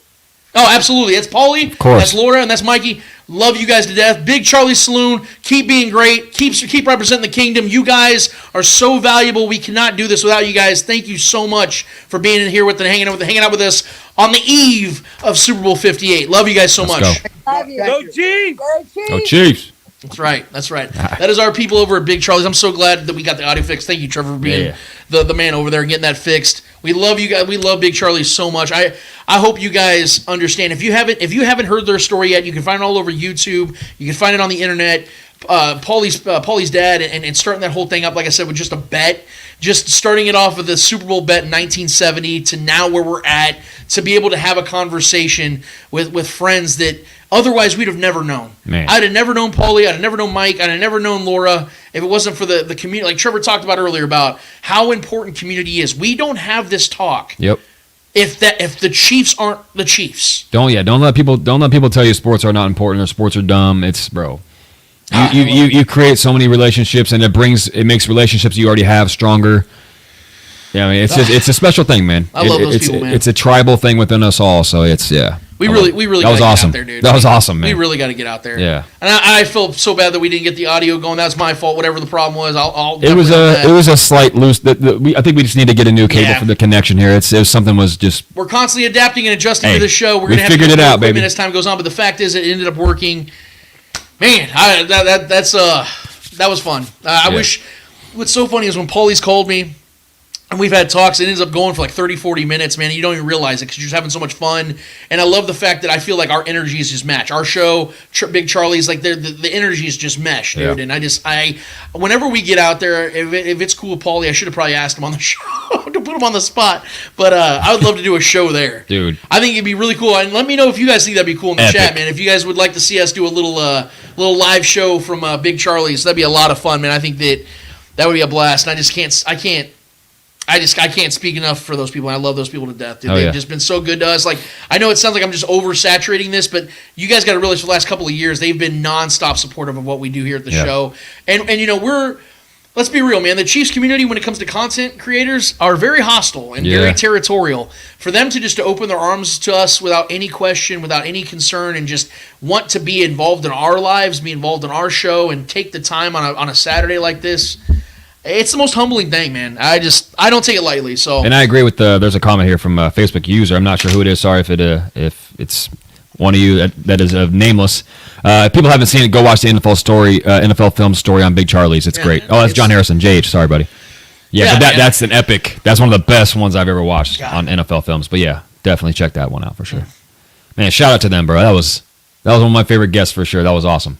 Yeah, that I could end the show right there, but we're not going to. You know why?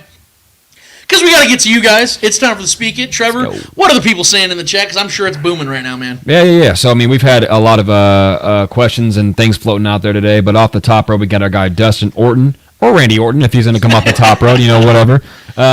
Speak It.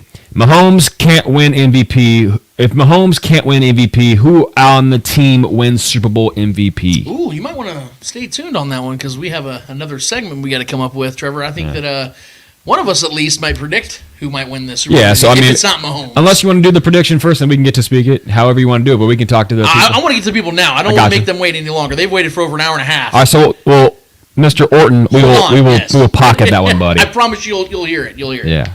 All right. So next one from Jay Kelsey. Do you think Sky Moore will dress? I do. I don't think he's playing. I will give that prediction now. I don't believe that him or Kadarius Toney are going to be playing in the game, but I do expect them to be on the quote-unquote active roster in case injuries take place, where the team has no other choice. Break in case of emergency. Yes. Yeah, break glass in case of emergency. But I don't see any circumstance where Andy Reid, who has not played Sky Moore or Kadarius Toney for well over a month now, is going to decide, you know what, let's go and put those guys back out there in the biggest game of the year. Yeah, I agree with you. I think Sky Moore has a better chance, honestly, to play a little bit more snaps because that's what he was doing all year, and even when Kadarius was fully healthy or healthy enough, he was barely on the field still. Yep. So I mean, if anything, if Kadarius makes it out there, it's only going to be, in my mind, for a punt return. I think that's the only safest place where he's been still effective, even when he was up to his shenanigans. I think the only way that happens is if Richie James gets hurt. Sure, but Richie James has honestly been pretty bad. He's averaging like 10 yards per return. So those gloves seem to stick to the ball though. But Kadarius is one of. Well, but Kadarius has not had a blunder in the return games. He's been actually really good. Yeah, let him get another chance. Sure, I get it. Rhino on YouTube. Will Travis Kelce break all of Jerry Rice's playoff records when his career is all said and done? Yes. I do believe that, and the biggest reason why is because I haven't seen this drop-off that everybody else keeps talking about when it comes to Travis Kelce. Is he an older player? Yes. Is he slowed down a little bit physically? Yes. But the production is still there as it's always been. Yeah. And if you're talking about him missing 2 games during the regular season, he was 16 yards off from having his 8th consecutive 1,000-yard season. And even with 2 games missing, led all tight ends in receptions and yards. I think that guy's going to continue to be great, and I think he's going to continue to play. And I think that if the Chiefs play 6-7 more playoff games in his career before he retires, he's 4 touchdowns or 3 touchdowns this away. This is why I love it when all the pregame or the pre-post Super Bowl comparisons, like who has the edge here, the edge at quarterback, obviously Chiefs, the edge at coach, Chiefs, and then when they get to tight end, it's like it's kind of a wash. It's like, dude, we're talking about Jerry Rice going against Jeremy Shockey here. Let's no diss to George Kittle, but in the postseason, George Kittle's been very average. Very average. 40 yards a game. So I mean, you know what I mean? So we're talking about an average tight end going against Jerry Rice. And a guy who is going to be the greatest ball catcher in NFL history in the postseason. And let's be real, Trevor. Let's stop with this whole, it's 50-50 wash. George Kittle didn't have the great personality that he has. Sure. I love George Kittle. No, he's a baller in the regular season. Yes, he is. But I'm saying, if he didn't have the personality traits that he does where everybody loves this. These WWE-esque ways, we wouldn't be talking about it. Sure. Even with his numbers in the regular season. Sure. Because in the postseason, he's ass. It's the truth. I wish I gave you he's like the Patrick Beverly of the NFL. Well, yeah, because I wish I gave you the picture, Trevor, that Nick Wright dropped on First Things First this week of he did a blind reveal. The numbers were identical. It was postseason careers. Yeah. And it was George Kittle to MVS. Oh, yeah, I've seen that. It was very identical. I mean, bruh. So, granted, George Kittle hasn't played too many postseason games, but enough to have a big performance. He's yet to have a big performance in the postseason, so... Yeah. Next one from our guy Rhino. How many rings do you guys honestly think Patrick Mahomes can get in his career. I think he can get to 9, which is insane, but could legitimately happen. But let's get to number 3 first. Let's fucking go Chiefs. How about this? Because I've been kind of waiting to say this until after this Super Bowl. I'm very confident I will say this, that the Chiefs are going to be the victors in this game. And I've never said, Trevor, that I think he wins this many, because I've never once said that I think. The only thing I've ever said in prediction-wise when it comes to Patrick Mahomes, and the first time I ever said it was on Shaggy Shane's show, back when the Chiefs drafted Patrick Mahomes, I said that he's going to lead the Chiefs to multiple Super Bowls. Clearly, he's already done that. Yeah. That was the only real prediction I ever said. I remember people were saying that was nuts when we right, and how that worked out. What I will say is this, Trevor. I think there's a better chance that Patrick Mahomes catches Tom Brady than him never winning another Super Bowl after this season. I really believe that. I think because of the fact, and it's not just because of Patrick Mahomes' greatness, it's because of the fact that the Chiefs are built to contend for the next 3 to 4 years. Well, I think mathematically that makes more sense. You know what I'm saying? Like, even after winning this one, I think there's a better chance that Patrick Mahomes has 7 Super Bowl rings and finishes with less than 3 or 4. His best years are still ahead of him. Exactly, man. And the team is built. What he's doing is unprecedented. Right. This has never happened before. This pace has never truly happened before. And if you look at the rest of the AFC, I know it's so hard to forecast how things go. Right. But if you look at the rest of the AFC, like all the teams that have a franchise quarterback now had their best shots already. Mm-hmm. Like, those teams are going to now have to start retooling and rebuilding and hope for the best. The Bengals, they're going to have to figure out what they're going to do with their wide receiver room and their offensive line. The Bills, what the fuck are they going to do with their whole roster? I mean, if you look at the Ravens right now are built for success. They just had the best team they've ever had in their franchise's history, and they lost in their house. And the best opportunity to take the Chiefs out when they're on a down season. And this was a flawed season. Thank you. This was a flawed season for the Chiefs. Yeah. So it's better. I will answer that question that way, and I want to get Trevor's thoughts on that. I think that there's a better chance, and I will say this, and I'll say this confidently. I got all 10 toes down, like Bruce says on First Things First. 10 toes down, base in my chest. Patrick Mahomes has a better chance of winning 7 Super Bowls than finishing with less than 4. Yeah, I mean, like I said, I think mathematically the math agrees with you, because I think doubting Patrick Mahomes and what he could do is an ignorant thing at this point, right? I think he's continued to prove everyone wrong. No one had us in the Super Bowl this year, damn near no one. Everyone had us losing every step of the way on all these road games in the postseason, so the doubt just continues to keep him alive. As long as he's got Coach Reed, as long as they keep building good rosters, especially these good defenses. If Spags is around, Spags ain't going nowhere, bro. Unless he wants to take a head coaching job, which he deserves again, another shot. I hope he doesn't, if I'm being real. But as long as Spags here building these defenses and pushing out this schemes that he is creating, this is going to be something that I think that's never happened before. Yeah. I think that this is going to be something that you think we're annoying now. By God, give us another 10 years of this shit. You know what I mean? So, especially if Patrick Mahomes plays into his early, at least just in his early 41, 42 years old, if he plays that long, and he doesn't have he doesn't miss a season due to injury that even Tom Brady had. You know what I mean? He doesn't have one of those, and he's consistently in the AFC Championships battling for Super Bowls every year. My guy Rhino, 9 might not be out of the question. Yeah, man. That may not sound too crazy. Give us another 6 years, and we're sitting on 5 already. Another 5-6 Super Bowls. Or if we're sitting on 5-6 Super Bowls at that in the next 5-6 years or so. Yeah, Trevor. It's not crazy, bro. 15 years ago, if somebody said Tom Brady's going to win 7 rings, that would have sounded hysterical, right? Oh, yeah. What are you smoking, buddy? You know what I mean? Especially a guy that I think it's even less crazy for Patrick Mahomes because of the talent that he is. Thank you. Listen, Tom Brady was a great quarterback. He played on a lot of great teams. But this is sound disrespectful, and I truly don't mean it's not disrespectful, but Tom Brady is not Patrick Mahomes. Patrick Mahomes is already gaining the experience and the knowledge this early, and he's far more talented than Tom is, dude, than Tom was. Tom got better in his years because he started reading defenses and getting those things down. That's when he really became great. Obviously, he had more talent in his later years on offense more than he did in his early years because those defenses were so good they didn't have to have great offenses. But yes, 9 would be insane, and it sounds insane right now for a lot of folks. But let's watch these next 5 seasons, see what happens, and we'll go from there. Last question from our guy Rhino. Thank you, Rhino, for these questions, man. These are great. Last question.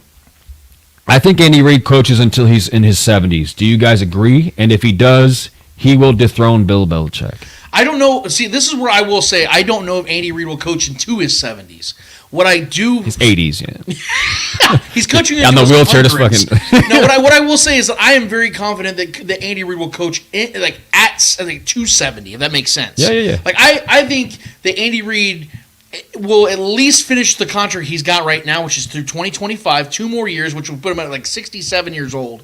And then supposedly what we're hearing through local channels is that he's working on a 3-year extension. So that's going to give him basically another 4 or 5 year contract total. So I think that Andy Reid is going to coach until at least 2028. Once this contract extension goes through, I think he honors his contract, and that would put him right at 70 years old. I think at 70 is when I think Andy Reid will decide, okay, we've won 5, 6 championships. I am now the greatest. I'm exhausted. Yeah, okay. I'm sick of all this winning. These goddamn rings. Yeah, I think at that point, I think Andy. I think it all depends on obviously his health. Yeah. If his health is in shape, if he's still like good enough to physically be able to walk the sidelines, do what he needs to do, and he still loves the game, yeah, I could see him coaching into his 70s. I'm not saying he won't, but I think I'm very confident in saying that at 69, 70 years old, Andy Reid will be coaching. Well, and too, I think there's another element that we don't talk about enough is finding his predecessor. Yeah. Who is his protege? Who is going to be the guy that steps? Because Andy Reid is big on that. He was so big on that. He knew the raw talent that Patrick Mahomes was, but he sat him his whole first year because he wanted him to learn from Alex Smith and blah, blah, blah. Whether we agree with that or not, whether we agree with if that was the right move or not, right. But that's Andy Reid's style. You don't think he's going to do that for himself? Right. You don't think Matt Nagy sounds like the guy probably, but I think let's be real, Trevor, let's say if Sean McVay goes to TV for bro, you already know that's my first answer. You already know that's my first answer, bro. Or Kyle Shanahan can't win a Super Bowl in San Francisco? I mean, for him, pride would be a big one because if he loses to this team twice in the Super Bowl, then Kevin Durant, Kyle you can't Shanahan. beat him, join him, buddy. Let me say this real quick. A lot of people, our friends included, have came to us with questions. Even our former co-host, Eddie, would say a lot of times, like... Shout out Eddie Ortiz, baby. Hell yeah, man. Eddie, I love you, bud. People would raise this question, well, if Andy Reid wins another ring, I think that he would want to go out on top. I think people need to understand something. Andy Reid, the more he wins, I think the more he's going to want to coach. Because of the fact bro, it that adds years to your life, bro. Yeah, he's going to get that much closer to all-time numbers. Like, right. You have to understand, guys, I know Andy downplays everything, but this dude wants to be the greatest ever. Dude. And if he gets another ring this year, that puts him at 3. He's halfway to Belichick. He knows he's got 28-year-old Patrick Mahomes. If they are the first team to ever three-peat, which is very much in play, I might add. We'll get there. Very much in very much in play that the Chiefs could be the first team ever to three-peat. That puts Andy Reid at 4 Super Bowls at 66 years old. That means that he's got another 5-6 years if he wanted to keep going before he even gets to Belichick's age. At the time that Belichick had 6 Super Bowls, to where he could say, I could win another couple, maybe tie Belichick, maybe get to 7. Yeah. Like, these are the conversations we have to start having now, because it's no longer about, can the Chiefs get a Super Bowl win? It's now, how many are they going to get? Yeah. And I think that Andy Reid thinks about that and realizes what he has, because to Brett Veach's credit, Brett Veach is only like 42, 43 years old, right? In early to mid-40s. Has kicked ass outside of the one wide receiver offseason this year, which I will forever criticize him on. But outside of that, Brett Veach has crushed ass in the draft. He keeps doing that and building Andy Reid these rosters, and all Andy's got to do is coach. He doesn't have to be because back with Philadelphia, he was trying to be the GM, executive, and head coach. That's way too much on somebody. Yeah. I think if he lets Brett Veach continue to cook, and Andy Reid just continues to cook as a coach, his trust, yep. All of this, you're looking at a roster that just continues to retool and put talent around Patrick Mahomes on cheap rookie deals. This team's going to continue to contend for titles. Well, think about all the State Farm commercials we have a line ahead. I was kidding. But I mean, honestly though, too, that's another thing too. Like, this has been so good for Andy Reid and his health and his overall vitality of who he is as a human being. Patrick Mahomes and Travis Kelce have gotten him out of his shell. Andy Reid was very much a stickler about the podcast and the social media stuff, and Kelce and Pat have really, dude. Andy Reid has been on Travis Kelce's podcast. That was funny, like dude. this group of guys has made it's revealed new things about Andy Reid to himself. That's the beauty of all this too, man. It's made him a better coach. You know what I mean? It's revitalized a lot of things that he's had that he maybe didn't even know he had, or who he was, or what was in him. You know what I mean? Like, this is a very much a fatherly thing for him, and it's really gotten him out of his shell. I think that's an element that people don't talk about as well. This is not just X's and O's for him. This is a special thing and a special time in his life, right? So I think that means a lot more than what people really understand. Chiefs fan in Colorado, do you see a possibility of EB returning to Andy Reid's coaching staff? Yes, I do. In fact, I'm going to bank on it I hope so.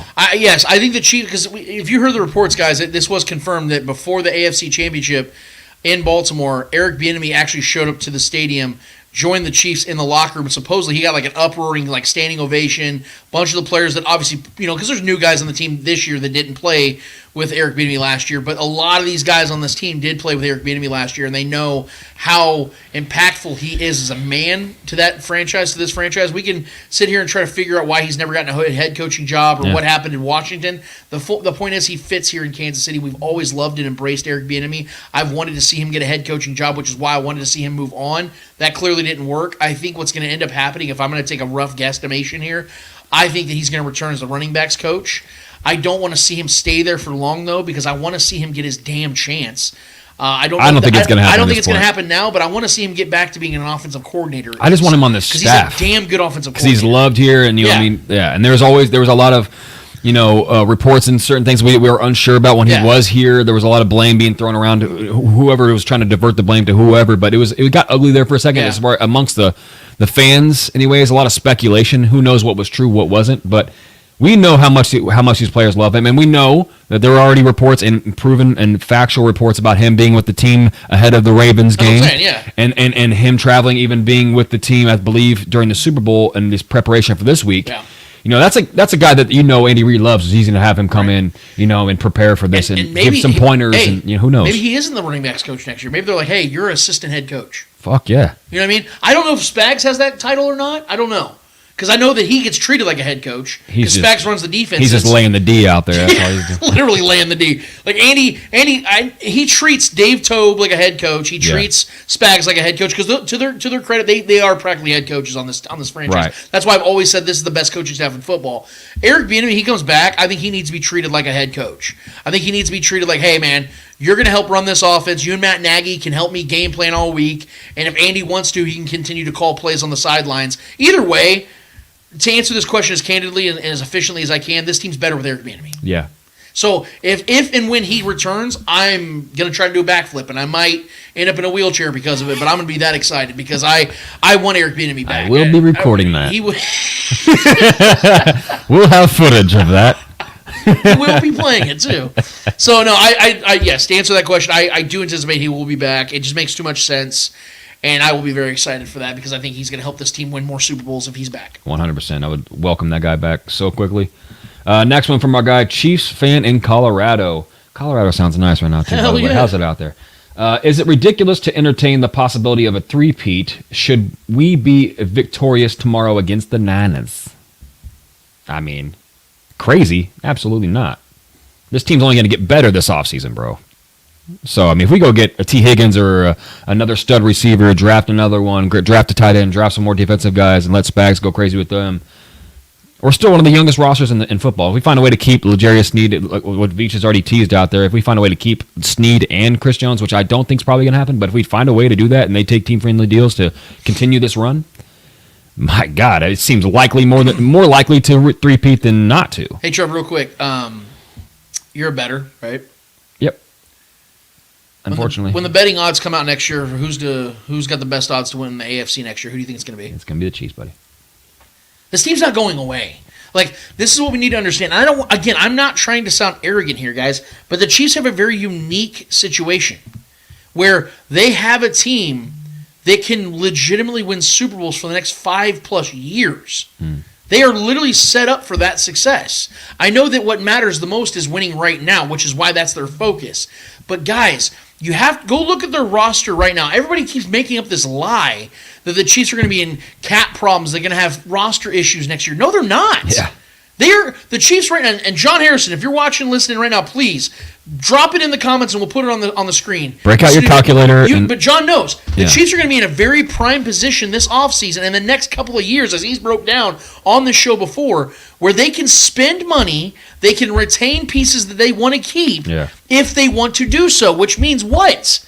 That this team isn't going to have a drop-off anytime soon. Because unless Patrick Mahomes retires at 30 years old, this team's going to continue to be at the top of the AFC, which means what? They're going to be within a couple of games of winning more Super Bowls. So, and the way things are shaping right now, there's other awesome quarterbacks in the AFC.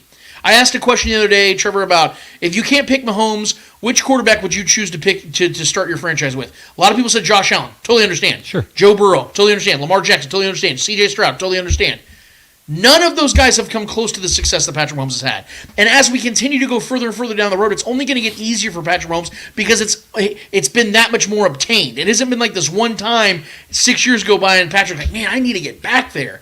He's doing it every year, which means that psychologically, that's going to start burdening the competition even more so. And the craziest thing is Patrick Mahomes is doing it every year in different ways. Yeah. He doesn't have to be the elite, raw talent, slinging the ball over the place, going cross-body, no look. Yeah, I mean, so the fact that he's doing it in so many... He's a chameleon, man. Yeah. It's fucking madness. Julia Goulia, what's up? Asked this question at the beginning of the season, and consensus was 4 years. Asking again, how long do you think we have Travis for? Well, okay, this is a fair question. I don't want to entertain the Andy Reid one because I think that Andy Reid's going to be here for a long period of time. I don't think that's going to be something we're really worried about. Yeah. I think the Travis Kelce one's a fair one to talk about because of the fact that what he does is based upon physical ability.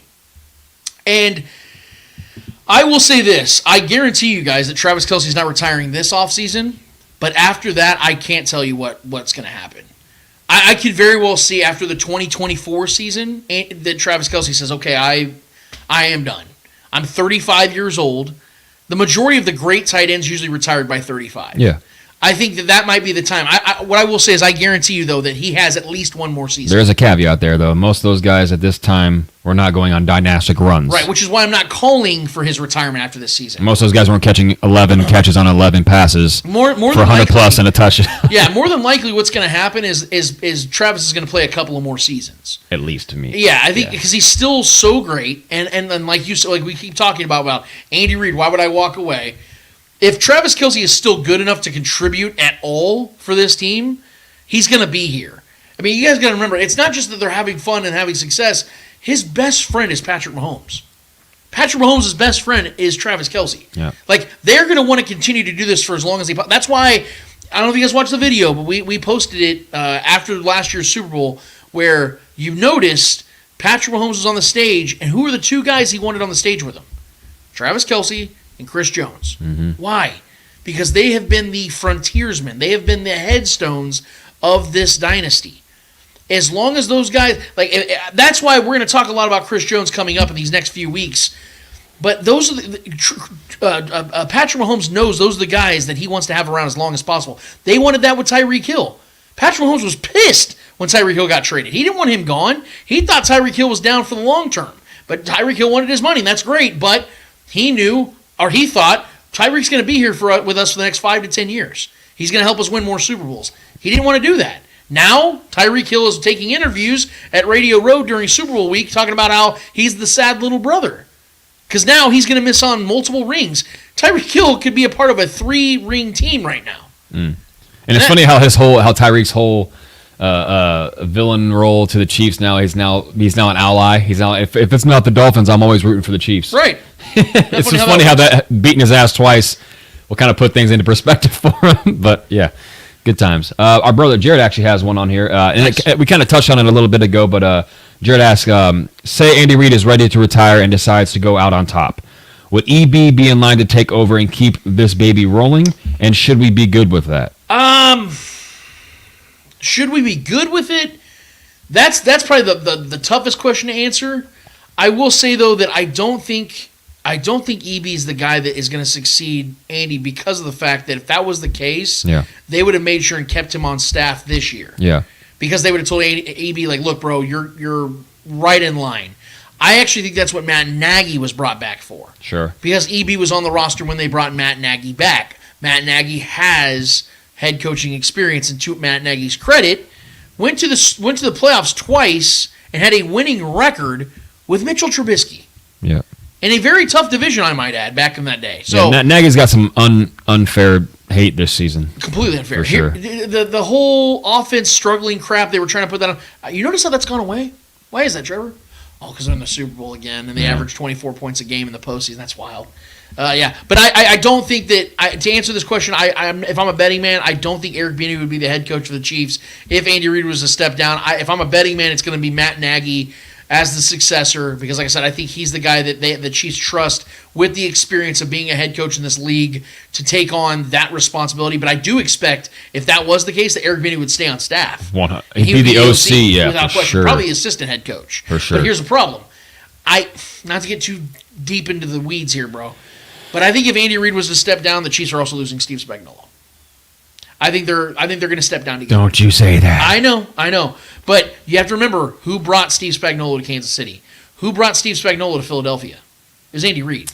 So they're almost the exact same age. Yeah. So I think that if Spags knows the Andy Reid era is over, I think he bows out as well. Hey, and I wouldn't blame him. Hey, I don't want to think about this anymore. Okay, can we stop? I thought we were just talking about how annoying this is. They're not going anywhere. That's okay? the question. We got to answer it honestly. I don't. No. But I don't think though that if that was to happen, or whenever it does happen, I don't expect EB to be that guy. No. Yeah. And I probably wouldn't be okay with it because I don't think he'd be the best candidate. Not just to be ready. honest. Yeah. Not ready. I'm gonna jump to this next question because it kind of falls in line with that, so we get this kind of topic out of the way because I'm done talking about Andy Reid being gone. Please. Micah Hayes on YouTube. Sup guys? What about Doug Peterson taking over for Coach Reid in the future? I mean, Doug's got to show that he can win with a number 1 overall pick in Jacksonville before I feel comfortable with him taking over this situation. You think that he could get fired if he has another down year and they miss the playoffs again, though. And that would be the second time he's been fired in the last 5 years. Yeah, do you want that guy being a head coach? I like Dougie. I like love Doug Dougie too, but I think he's more of an OC than a head coach, in my opinion. I did call. He's got one of the more anomalous Super Bowl wins in history. I did call it that. I said the Jaguars need to hire Doug Peterson to take on Trevor Lawrence, and that's exactly what they did. Yeah. But it was a rough year for the Jags. He's got a lot to prove. He's gonna be on the hot seat 100% this next season, bro. Yeah. So Doug's got a lot to prove. But I don't think Trevor was right in the majority of the season though. He was really banged up this year. Yeah. So Trevor struggled mightily this year, but I still believe in Trevor Lawrence. I think he could. I don't think he's ever going to be like an consistently elite guy. Yeah. But he's got the tangibles and the intangibles. I think of a really really good quarterback that you can win a Super Bowl with if you build around him. I do believe that, but yeah, there's a lot of work Jags still need to do, man. They draft well, though, so if they continue to draft well, I do think that they can build something there. Dougie P is a great coach. Michael Maldonado. Yeah, that's right. Michael Maldonado. I just want to make sure I'm enunciating it correctly and hitting all the syllables, all right? Could you see George Karlaftis or Chris Jones as a dark horse Super Bowl MVP? Fuck yeah. Hell yeah. Yes. Let's go, dude. I would love to see that. I mean, I think as a betting man, I think Pat's still the best bet. But DraftKings, just to let you guys know, has Chris Jones for the MVP at plus 15,000. That's dude. Put $5 on that. A guy that knows this could possibly be his last game as a Chief, bro. Put that 5 on it. Gonna be on Brock's ass. Put some money on Karloff. I don't know what his betting odds are right now, but I know that it's going to be heavy. I've put money, just to let you guys know, I've put about $5 on about 8 different defensive players on the Chiefs because I could very well see one of those guys winning it. Just to put that out there. No, absolutely, yeah. I mean, that McDuffie, Snead, all of them. I mean, we could have been, like last Super Bowl, we could have been talking about Bolton. He was one play away from possibly, not possibly, he would have been. Sure, it said Butcher. It's not happening, damn it. Bro, hey, I know that money. So I know that money looks great, but by God, if a kicker is never going to win Super Bowl MVP, man. I don't care if he hits 20 field goals. Oh no, okay, hold on. If they have like a Rob Baronis game where he had 7 field goals or 9 field goals, if Butcher hits 9 field goals, he's winning MVP. But if Pat goes on a game-winning drive and throws a game-winning touchdown, Pat's going to get it.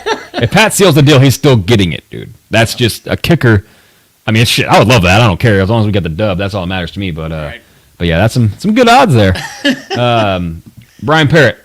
Are we going to win by 10 or lose by 10? Because somebody is getting their feelings hurt on this one. Stay tuned, Brian. We're making our predictions in T-minus a few minutes. All right. James T. Kirk, our guy James T. Kirk.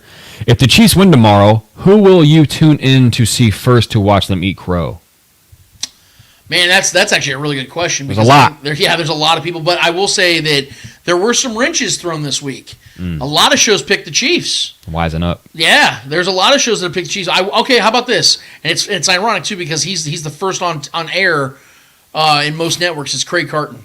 Let me just say like this, guys. I got a little video that I've been putting together like I have the last couple of weeks. Craig Carton's gonna be headlining it because he said some really stupid shit, and I can't wait to run that bum ass out of town, bro. Because that guy's an absolute idiot, dude, and I don't know what in the living hell FS1 was thinking by hiring that jackass, that felon, I might add. So he might be the first. I'll just give you that name right there. What does Stephen A. think about him? You bitch. I just put the you bitch thing on there. Okay. Had to, guys. Sorry. Guys, well done. You bitch. Bitch. Next question from our guy James T. Kirk. Again, if the Chiefs win, will you do a quick parade broadcast? We haven't decided yet because Trevor and I, whenever the Chiefs have won the Super Bowl, we've kind of just went nuts. Yeah. That first one in 2019, man. Well, parade. I'm guessing if the parade. I'm sorry. Yeah. I'll probably be at work, unfortunately. I'm going to try to make this one, but I'm going to tell you right now, if Taylor Swift is at this parade, it's going to be bonkers. Yeah. It's going to be very uncomfortable. And she will be there. And I already don't like crowds. I'm going to just be real with you guys. Yeah. I don't think this city's ready for Taylor Swift to be out there. That's going to be insane, bro. So I don't know. I don't know if I'm going to be out there for that. So I've been in the last two parades, right? Yeah. I've had to work for the last two. So Clay Windler and I both times, our producer at Red Tribe Cinema. Shout out Clay. Yes, shout out Clay. Him and I were scrunched the whole time, and they said that there was upwards of over 1 million people. And you add Taylor Swift in the mix. You might as well add another 1 million. I think it'd be smart if she's not there, but yeah. I don't think they care. This city would be insane, bro. But you understand, Trevor, also, very a lot of places might close down business, like on the main strip. Yeah. But on the outside, bro, like Gates, places like that, they're going to make a killing. It's going to be unbearable, though. I know. It's going to be, I don't know. The cost of being a dynasty, it just sucks. Okay, so yeah. As far as a broadcast, that's probably not going to happen if I'm being honest with you, because we're going to be so in the moment, and we're going to be wanting to focus, even if we are out there. Yeah, if it's cool with you guys, let us be fans with you guys, because we do the show every single week, and we do post-game shows most of the time. But with the parade and play and everything like that, I don't think a lot of people, quite honestly, are going to be paying attention to us. Yeah, we'll be in the moment. Everybody will be in the moment, man. The population of Chiefs fans will be at the parade, the large population. So they're not going to be watching us anyway, so probably not. I think it's a safe bet that you guys will have to just catch us that next week. Final question from our guy, James T. Kirk. Final question. Justin Jefferson wants to break the bank this offseason. If you were Veach, would you consider him? Yes, you would consider it. I'd consider the best receiver in football, The problem, though, is, man, you have to understand that the Chiefs are very limited in resources when it comes to draft picks. So you know that the Vikings are going to want to haul back for Justin Jefferson. I think there's a much better chance the Chiefs can trade for a Jordan Addison than a Justin Jefferson. I don't think Justin Jefferson's going anywhere because I actually think that Kirk Cousins is going to return for the Vikings. And I think that they're going to try to keep that together because Justin Jefferson and Kirk Cousins are a great duo. And I think they're going to pay Justin Jefferson whatever it is he wants to keep him in place. He's arguably the best wide receiver in football. He had a down year because he was injured a lot, but he is, when it comes to talent, there are very few guys that are more talented than him. So I don't think that's going to happen. I don't think that the Chiefs are going to be that aggressive at wide receiver, but I do think they're going to absolutely consider it and make a call and see what Minnesota's willing to give up or to take. Agreed. Yeah, I'll give. There's a lot of options, and I hope we get. Just give me one. I don't care if it's Calvin Ridley. Adding Calvin Ridley to this offense alone would be a massive one. Shaggy just said in the comments. Yeah, I was just about to put that on the screen. Put that up there yeah, so Shaggy chimed in on the Taylor Swift watch. Taylor Swift will be in Singapore next Wednesday, Parade Day. Thank you for that. So there'll only be like 1.5 million. Shaggy's keeping tabs on her tour. Thank you. Yeah. Yeah. Hell yeah. That's probably Tracy telling him, hey, let the boys know. Yeah. So honestly, I think it's a good thing that she stays away. And no offense to her, not that I don't want her there, but I think it would be utter madness. And when it comes to our parades, it's already a back-to-back Super Bowl if we win this, and then you throw Taylor Swift in the middle of Kansas City, it's going to be unbearable out there, bro. That'll be rough. Buildings might fall. I don't know. Who knows what would happen out there if that was the case? But good to know. Thank you for that info, Shaggy. I believe this is from John Harrison. Yeah, John Harrison. Did you guys hear about the defensive line and the offensive and or did the DL and the OP got a little chippy at practice the other day? Joe Cullen was asked about it. He smiled and said, "Yeah, they're focused. This team is fired up and ready. It's the time for this defense to shine. 29-16 Chiefs. Let's go, John. That's a good score. I do like that score. What I will say is this: I saw from both Travis Kelce and Chris Jones, two captains of both respected sides of the ball. They both said the same exact thing about how they love the energy that the team is putting out there. I love the fact that also Andy Reid did something so baller, where when it was raining in Vegas, which doesn't happen very often, I might add, had them go outside and practice in the fucking rain. You know, I kind of think I'll be honest with you, because we know Andy. We know Andy's petty, bro. We know Andy's petty. We all heard the Niners bitching all week long about, well, we got the soft field, and it just. And remember when we won the Bills game and we were in the locker room celebration? Hey, we're not gonna no dancing yet. Yeah, that was a jab at the Ravens. Yeah, dude. So I'm saying he's been petty this whole run. He pays attention. He plays coy. Yep. But Savage. I'm telling you guys, Savage. I think he did that to send a message to the Niners, like, oh, you think we got the best facilities and we're gonna go out in the rain? Not us putting on pads. Yeah, not us playing in the rain. Each other, doing real drills, like the middle of the season drills, like your fucking training camp drills. Yeah. Like OTAs, Andy's keeping it OG out here, bro. He's like, oh, it's gonna rain out there in Vegas. We're gonna go outside. We can stay here in the confines of the facilities and all that stuff. Yeah. No, we'll go out there. We'll end your bitching. We'll show you guys we're outside hitting each other. And back to the point about Chris Jones and Travis Kelce, they said that they love the energy that they saw from both sides. They want to wind down some of the fighting, because there was some fighting that went on. Yeah. But I think it's just these guys are so fucking eager to play football that they're ready to go out there and answer the bell, because they know they're the underdog in this game. Mm-hmm. And I think that was what actually fired these guys up more than anything. And it's remained ready to win. It hasn't moved. Yeah, man, it hasn't. And we're going to talk about that in just a second. But I love the fact that we're not hearing what we're hearing from San Francisco about. Oh, there was a fire alarm that went off 5 minutes before our fucking we'll get to that. Alarm clock, so we can get up and practice. I just can't sleep now. I'm just so sleepy. Get the fuck out of here, dude. We got a Super Bowl to win. I'm groggy. Next one from our guy John Harrison. BS. Chiefs right now is estimated 25 million cap space next year, based on available space, which is estimated after signing a draft class without Jones or Snead. They can work and manipulate that. The Chargers and Bills are in cap hell, 45 to 50 million over next year. They have to cut people. That's why when everybody's excited about Jim Harbaugh going to LA, and I totally understand it, dude's one of the best head coaches in all of football. They got some work to do. They are going to have to cut ties with a lot of players. I know Charger fan, has been in my mentions on Twitter saying, Lance, it's only going to take a couple of extensions to download that cap hit. That's not necessarily true. That's not how it's going to work. That's not going to drop you from minus 45 to in the clear. And even if it does, let's say it drops you down to 0, you're going to be right back in cap hell when you start spending money again. Go ahead. Extend those guys that hasn't worked with before. Yeah, go ahead. Do that. Go right ahead. Extend those same guys that have done nothing to help you get to anywhere and the Bills just signed an extension with Sean McDermott, who they can't win and get to the Super Bowl with as a head coach. Like, they're going to have to probably let go of Stephon Diggs. He's being coy again. Yeah. I think that he's starting to lose a little bit of a step, too, I think, right now. I think he looked pretty bad at the end of the season. He didn't do shit for the last 6 weeks of the year. So these teams are, while everybody, this is what I'm saying, there's a lie out there about the Chiefs are the ones that are going to have real problems. No, it's the complete opposite. It's going to be other teams that are trying to get to where the Chiefs are that now are in cap hell. This is because people are so hung up on what they want to happen rather than what is actually happening. Exactly. So, welcome to reality, bitches. Shaggy Shane, do you guys have any pets that you name after your favorite football or basketball team or players? I'm assuming. Honestly, I don't think we've ever done that.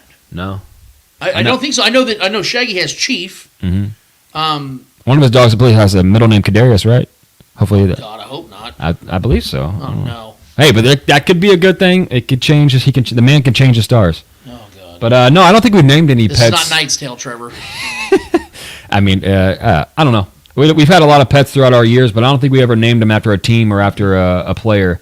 I know a lot of people do that. Yeah. I know there was a lot of Pats and Patties named when Pat became. If anybody else is watching and you have a dog or a cat or a friggin' cobra or whatever the fuck you weirdos have, yeah, and you guys named after a chief or a royal or something like that, yeah, let us know. Put it in the chat. Next one from our guy Shaggy. What do you think FAU is feeling now? I think what FAU is feeling is the anticipation of making a statement. I think that FAU has been waiting all season to really prove his worth. I told you guys that he's going to get meaningful snaps in the Super Bowl, and I'm actually excited about it. A lot of people want to throw dirt and say that he's a bust. You have to understand there's been so many names ahead of him with Charles Omenihu, Mike Gannett, George Karlaftis, guys like that, experienced veteran guys that are playing either on contract years or guys that are trying to prove themselves in this defense. Go ahead. We have a Taylor Swift update. Update. Let me finish my thought real quick. Okay, go ahead. I will say this: FAU is going to be a guy that's excited as hell because in those first 6 weeks he got 218 snaps and showed some promise, especially in that Jaguars game. I highly recommend you guys go watch the Jaguars game. He was in the backfield all freaking game. Boy has a step. He was out there colliding. Him and Chris Jones were sandwiching Trevor Lawrence. He was getting back there. I think because if there's anything we know about that Niners offensive line, they are great at left tackle.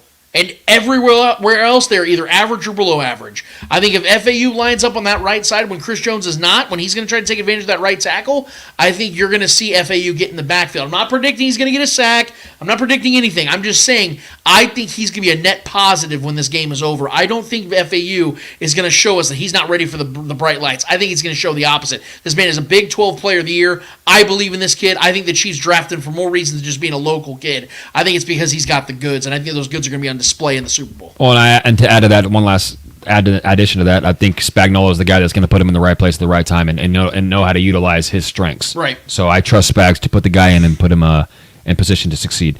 But yeah, we have a oopsie update from our guy Shaggy Shane. Oops, I just double checked. I was wrong. Taylor has a break in the next week's schedule. It can happen with Taylor. Oh shit! And he follows that up with Taylor Swift has a 5-day break between Japan and Australia, giving Wednesday open.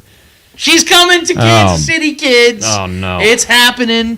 I hope you guys, if you're going to be there for the parade, you might as well just go to Union Station now and just build a camp because that's the only way you're getting a spot even remotely close to the stand or to where they do the stadium area, the what's it called, the stage. Yeah. Because my God, dude, Union Station. Nuts. This might be the one parade I actually don't attend. Yeah, I mean, I'm probably going to have to work anyways. So, unfortunately, I work for a company that doesn't really stop for anything. So, I mean, it's one of those things. I don't know if I'd even be able to be there if I wanted to be honest with you guys. So it is what it is. Chiefs fan in Colorado.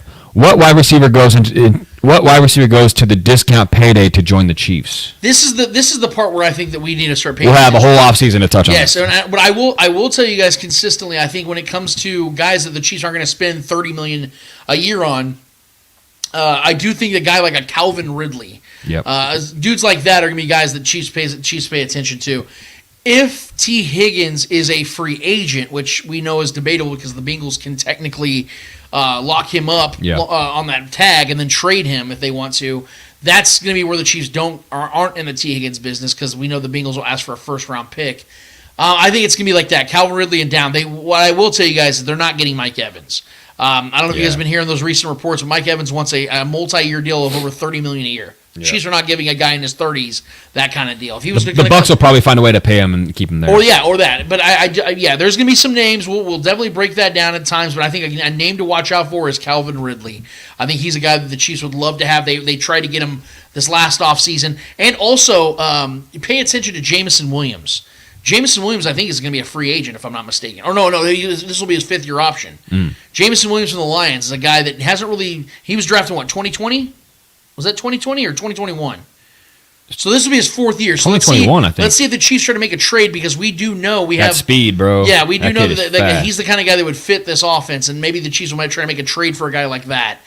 Jameson Williams, Calvin Ridley, guys like that would be guys to pay attention to for sure. For sure. There's going to be options, and who knows what else is going to open up. Some other things could happen. And I know people say Hollywood Brown. I'm seeing that in the comments. I'm seeing Darnell Mooney. Those aren't guys, though, that I think are actual difference makers. I think we're looking for a wide receiver one. Yeah, more difference makers. Or maybe another wide receiver two to be, a companion alongside Rashee Rice to grow with. Who knows? But I think finding an established elite talent would be ideal for us. But yeah. We'll see, man. I trust Veach and the guys to make the right moves on the offensive side because, it can only get better from here, right? It couldn't get much worse than how it was this season. Last one we have here from Chiefs fan in Colorado, according to Shaggy Shane's point about having pets named after players and teams. 2 dogs, half pit, half husky. He is caramel color, named Kelsey. Second dog is a Jack Russell Terrier named Dexter.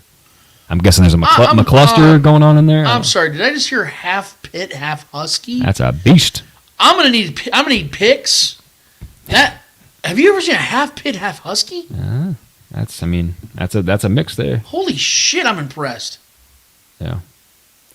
Wow. So we got Kelsey and Dexter. So I guess there's a Kelsey and a McCluster going on over there. But yeah, that looks like it's it, man.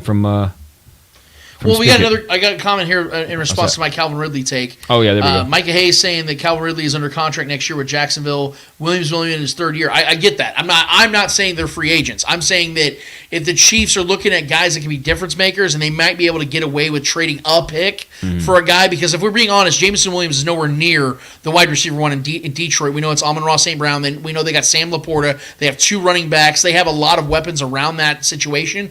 If they're trying to maybe add something to the defense, maybe they try to trade a Jameson Williams away and get another pick or 2 to go and get another piece in the defense in the draft, something like that. Or if they want to add something to their offensive line that's already great, I don't know. I'm just saying that the Chiefs may have to trade for a guy. That might have to happen, because we remember 3 years ago when they were looking for a left tackle, they were trying to trade for Trent Williams, and they were trying to trade for. They went into ultimately got Orlando Brown Jr. Yeah. I think that's what's going to ultimately happen, guys. I think the Chiefs are going to either have to trade for a guy or spend a little bit of money, probably both. Because I think if they trade for Calvin Ridley, they're probably going to have to give him an extension. Yeah. Because I think he has 1 year left on his deal. If they go and trade for a Jameson Williams, they probably give him an extension too, because he's so young. They're going to probably want to keep him around. That's what I'm saying. It's still T. Higgins for me. I know it sounds crazy for the Bengals to trade with the Chiefs, but we've done it once before with Orlando Brown Jr. So I mean, it's not like we haven't had mutual respect for one another and given good pieces to one another. I mean, so T. Higgins, man, if they can't afford him, even if they tag him, they trade him. I'm sure the Chiefs will try to divvy out some money to go get an elite talent like that. A guy I believe is a true number 1 alongside Jamar Chase. That team's loaded, so that guy is still top of my list, man. Would love to figure out a way, but I mean, I don't think there'd be a way to get him and find a way to keep Chris Jones and Snead. So if we find a way to keep Chris Jones and Snead and make that the priority, which is what Veach is saying, it's gonna be tough to spend up a lot of money to go get another guy. So that maybe settling for a lower price, like a guy with like a Calvin Ridley, and give him a handsome extension, but nothing crazy. You know what I mean? Because he hasn't really lived up to the hype since he's been back, if we're being real. He had a so-so season this year. So, yeah. I mean, I think a guy like that would be lovely in the mix. And there's probably gonna be a few names in there that we're not even addressing yet that will be, oh yeah, duh. You know, like, well, that should be a guy the Chiefs should go after, because there's just so much in the air right now, guys, as far as not knowing whether teams are going to cut guys, try to trade guys that we don't even know are tradable right now. There's a lot of questions. One thing I do know is the Chiefs are going to correct their wide receiver room this offseason. I expect 2 to 3 new faces. Yeah.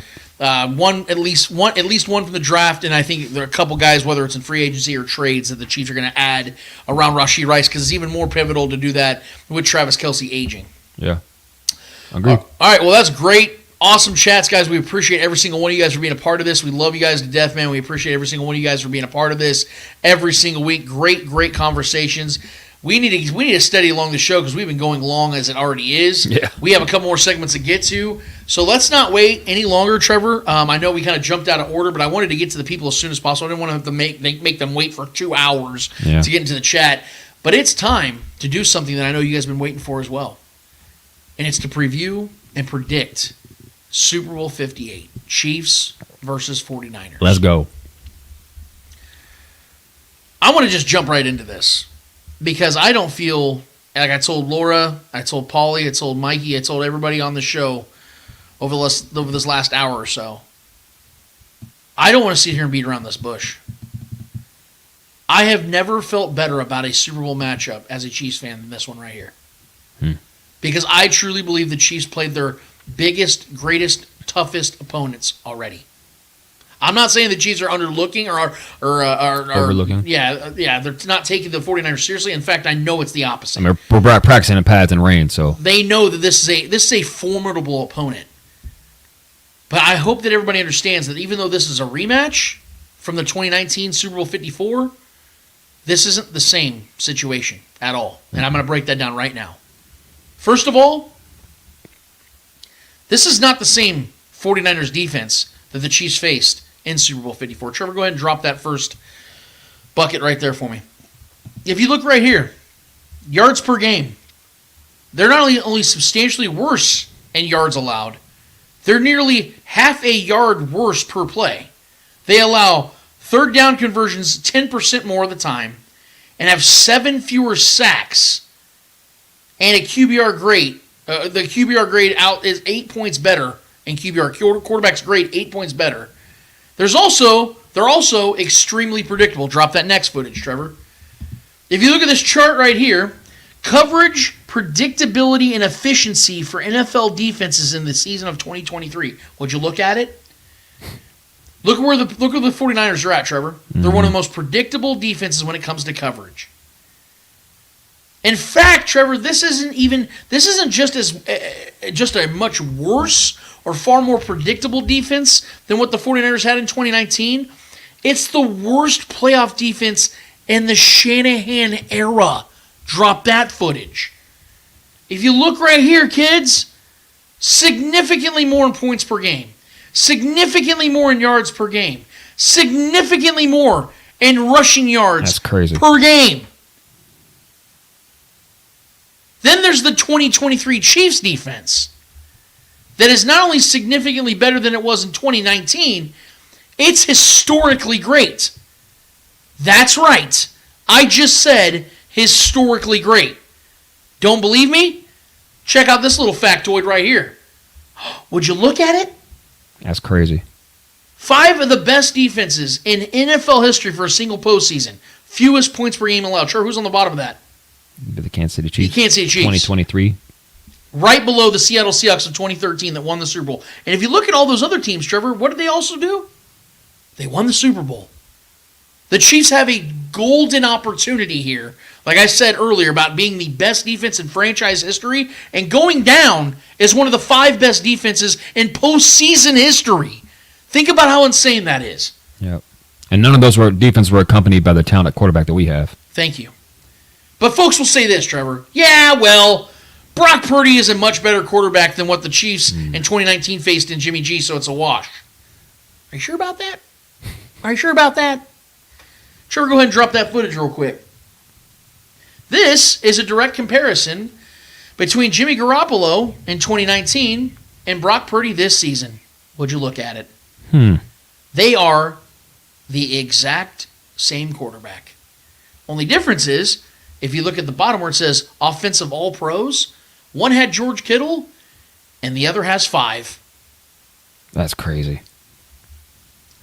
Maybe it's just a coincidence because Purdy has clearly been awesome against top-tier defenses as of late, right, Trevor? That's the word. Well, if we look at this next slide right here, this is a tweet I put out there personally. Thank you very much. Since Week 12, the 49ers have faced only 2 top 10 scoring defenses, the Ravens and the Packers. Here are Brock Purdy's numbers in those games.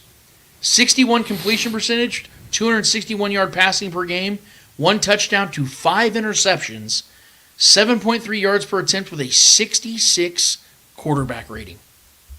Yeah, 4 of those interceptions went to one team. One team. And that's the defense that's the closest to the Chiefs, by the way. Who we just destroyed, yeah. And then there's Patrick LeVon Mahomes on the other side of things. I don't know if you knew this or not, Trev, but this game is played in Las Vegas. Mm-hmm. I don't know if you knew this or not, Trev, but Las Vegas has a dome stadium. Indeed. I don't know if you knew this or not, Trevor, but Patrick seems to crush ash in dome stadiums. Mahomes and domes. Look at those numbers. My domes. 11-0.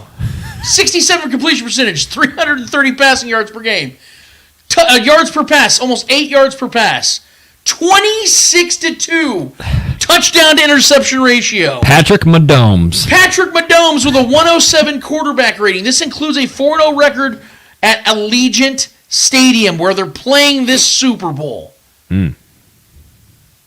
We know how big of an adjustment it was for this entire franchise when they decided to trade Tyreek Hill at the peak of his powers, and which that adjustment developed a more conscientious Mahomes. What do I mean by that, Trevor? By conscientious Mahomes? Well, let's look at the next numbers right here. So this is Patrick Mahomes' playoff career split in intentional halves. This is his first 14 games on the left side, and his last 3, which is this postseason run, on the right side. Now, the Chiefs clearly were without Tyreek Hill in the Super Bowl run last season. But they did have a very reliable veteran in Juju Smith-Schuster who was absolute nails. Not to mention, Sky Moore and Kadarius Toney were actually playable at that time. But even with all that considered, that was only 3 of those 14 games shown here. If you look at the right side, you will notice that his passing numbers have fallen off as far as yards. Yet at the same time, his completion percentage has gone up by over 10%. His touchdown to interception ratio has somehow gotten better when it was already the best ever in postseason history. And his quarterback rating has gone up by nearly 14 points. Without Tyreek Hill. He's got more efficient. Patrick Mahomes had to become a better, more efficient quarterback when he lost an all-time great wide receiver. And that's exactly what he's become. And that's, along with the Chiefs having this historically great defense, is why I have felt nothing but peace throughout this entire postseason run. And I feel it even more before the Super Bowl because I believe, like I said just a minute ago, the Chiefs' 2 greatest challenges were in their last 2 games on the AFC side at Buffalo and at Baltimore. We can drop that off the screen if you want. Now that they play on a neutral site, in a stadium they've never lost in and feel very much at home in, knowing that they somehow are underdogs, tells me that we're about to see a goddamn show. The truth is, the 49ers shouldn't even be here. How many times did the Packers and Lions blow those games in back-to-back weeks when they had the Niners beat? It wasn't some triumphant return from Brock Purdy and the boys. It was drop pick sixes and horrific coaching decisions from the opposition that ushered the 49ers into their second Super Bowl appearance in 4 years. That's the facts.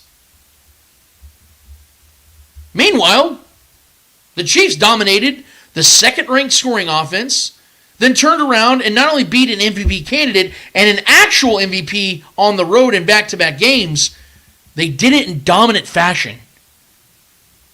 Go ahead and throw that on the screen real quick, Trevor. Look at the difference and how the Chiefs and 49ers got to the Super Bowl. If you see it right here, the Chiefs led for almost 160 minutes of game time, where the Niners only led for 45 minutes. That's less than an actual game together. 63% trailing percentage. 63% trailing percentage. That's insane. They trailed for 75 minutes. That's so wild. In 2 games. The Chiefs played 3 games and trailed for 21. 12% trailing percentage. And the Chiefs played better teams. Oh, think about that. That's nuts. On the road. The Niners had home field. The Chiefs had to go on the road and were that much better. And we were the underdogs, and they were favored in every single game. In every single game. The Niners have been favored in every single game of the season. Yep. They're like the 3rd team to ever be that. They are not the same. The Chiefs and the 49ers. Not at all. One team has the world's best football player. One team does not. One team has the world's best head coach. One team does not. One team has the world's best tight end. One team does not. One team has the world's best defense. One team does not. Which is why I'm picking the Chiefs to win this game by 14 points. Oh, boy. I have the Chiefs winning this game 27-13. Trevor. I mean, I love it, first and foremost. Yeah, I think there's just a class difference here. And this is no shade at the Niners, man.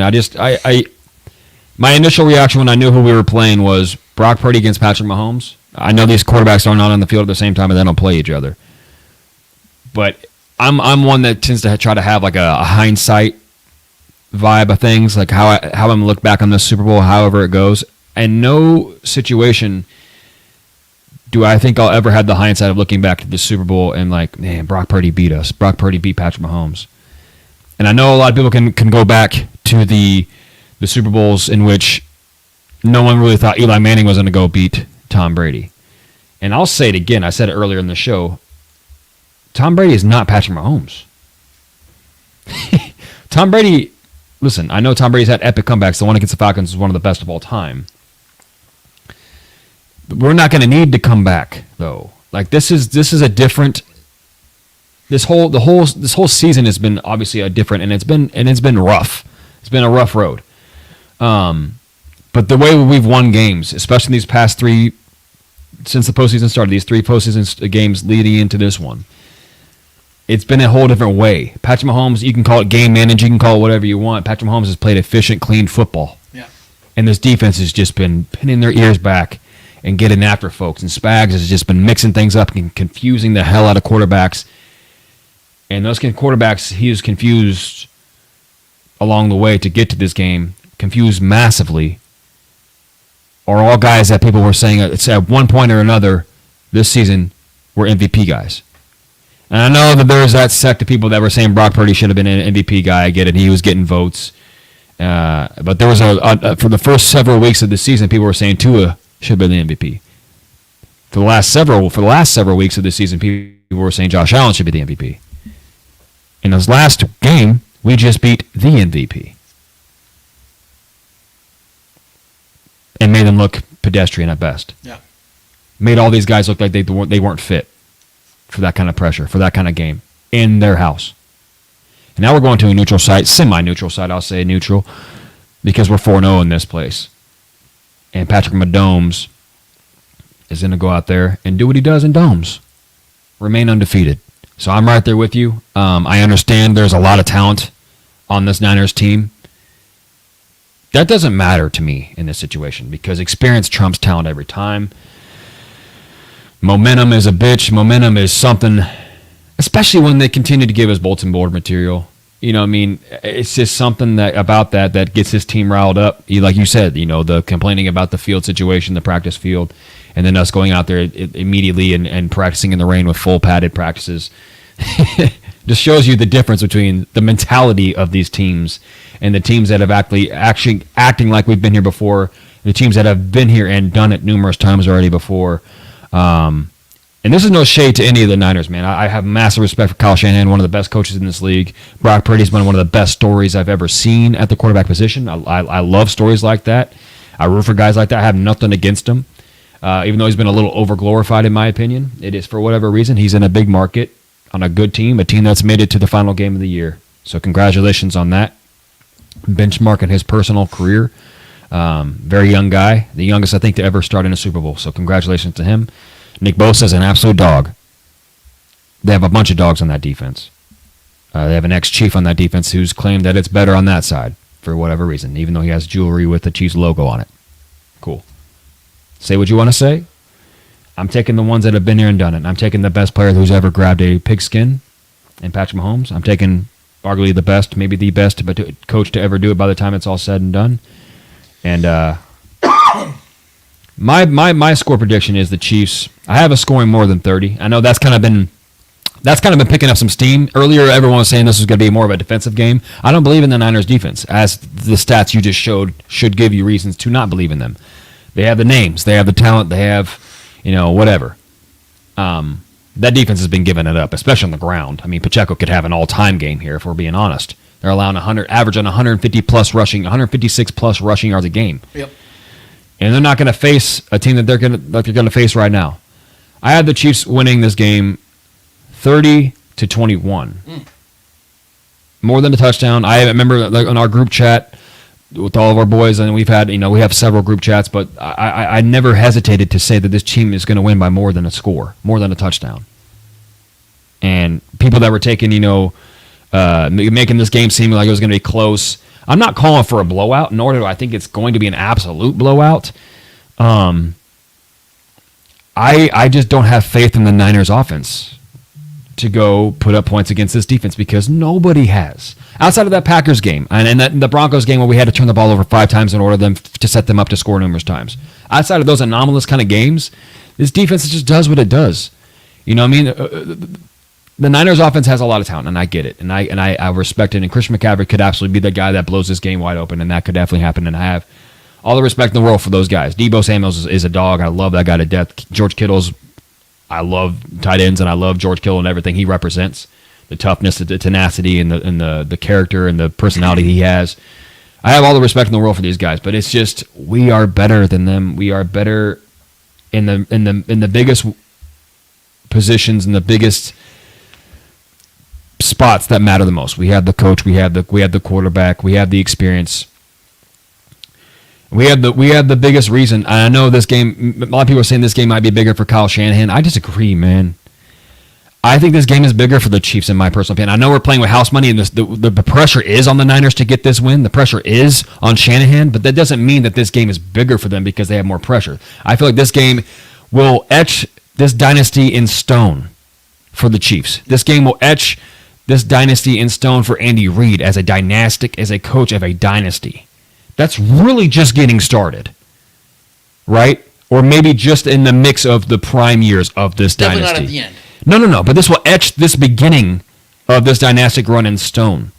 On a year where everyone doubted us. On a year where Patrick Mahomes had his statistically worst season of his career. Right.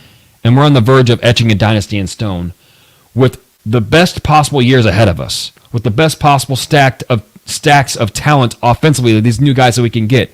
And this defense being what it is. And maybe continuing that defense and rolling that over into next year. Maybe even getting better if we keep a Drew Tranquil around. If we find a way to keep L'Jarius Sneed and Chris Jones in town. Who knows what we can build on after this. But this game will 100% etch this legacy in this dynasty in stone as a true dynasty and will go down as one of the greatest teams, one of the greatest runs as underdogs on the road to a Super Bowl victory ever. And this will forever solidify the legacy of Patrick Mahomes and what he can and cannot do when the doubters are doubting, when we're on the road, when we're dogs consistently throughout the playoffs, when we're dogs in the Super Bowl. It's madness to me, but I love it. I love everything about this game. I'm alongside you, and I think alongside with everyone out there in Philly as we got the vibe from them. None of them are worried. I think we're battle tested. I think we beat two teams along the way that are better than this Niners team to get here, right? And a lot of luck broke the Niners' way to get to this position, as you alluded to in your spiel there, and you gave all the numbers that we needed. I don't even need to bring those up again, but Chiefs fans should feel confident in this game. And I'm very confident we win by a score and a half. If we win by 10, I won't be surprised, but I have us winning 30-21 Chiefs. And just to add to your take about the underdog situation, to throw these numbers out there, we didn't have that on the screen, but just to give you guys the understanding of what Patrick Mahomes has done in his career as an underdog, period. The Chiefs have won 9 of the 12 games that they've been the underdog. Patrick Mahomes completes 69% of his passes. Has 299 yards per game, 36 touchdowns to 10 interceptions with a 114 quarterback rating. And I'll throw another stat out there for you, too. John Harrison just gave us. Sweet.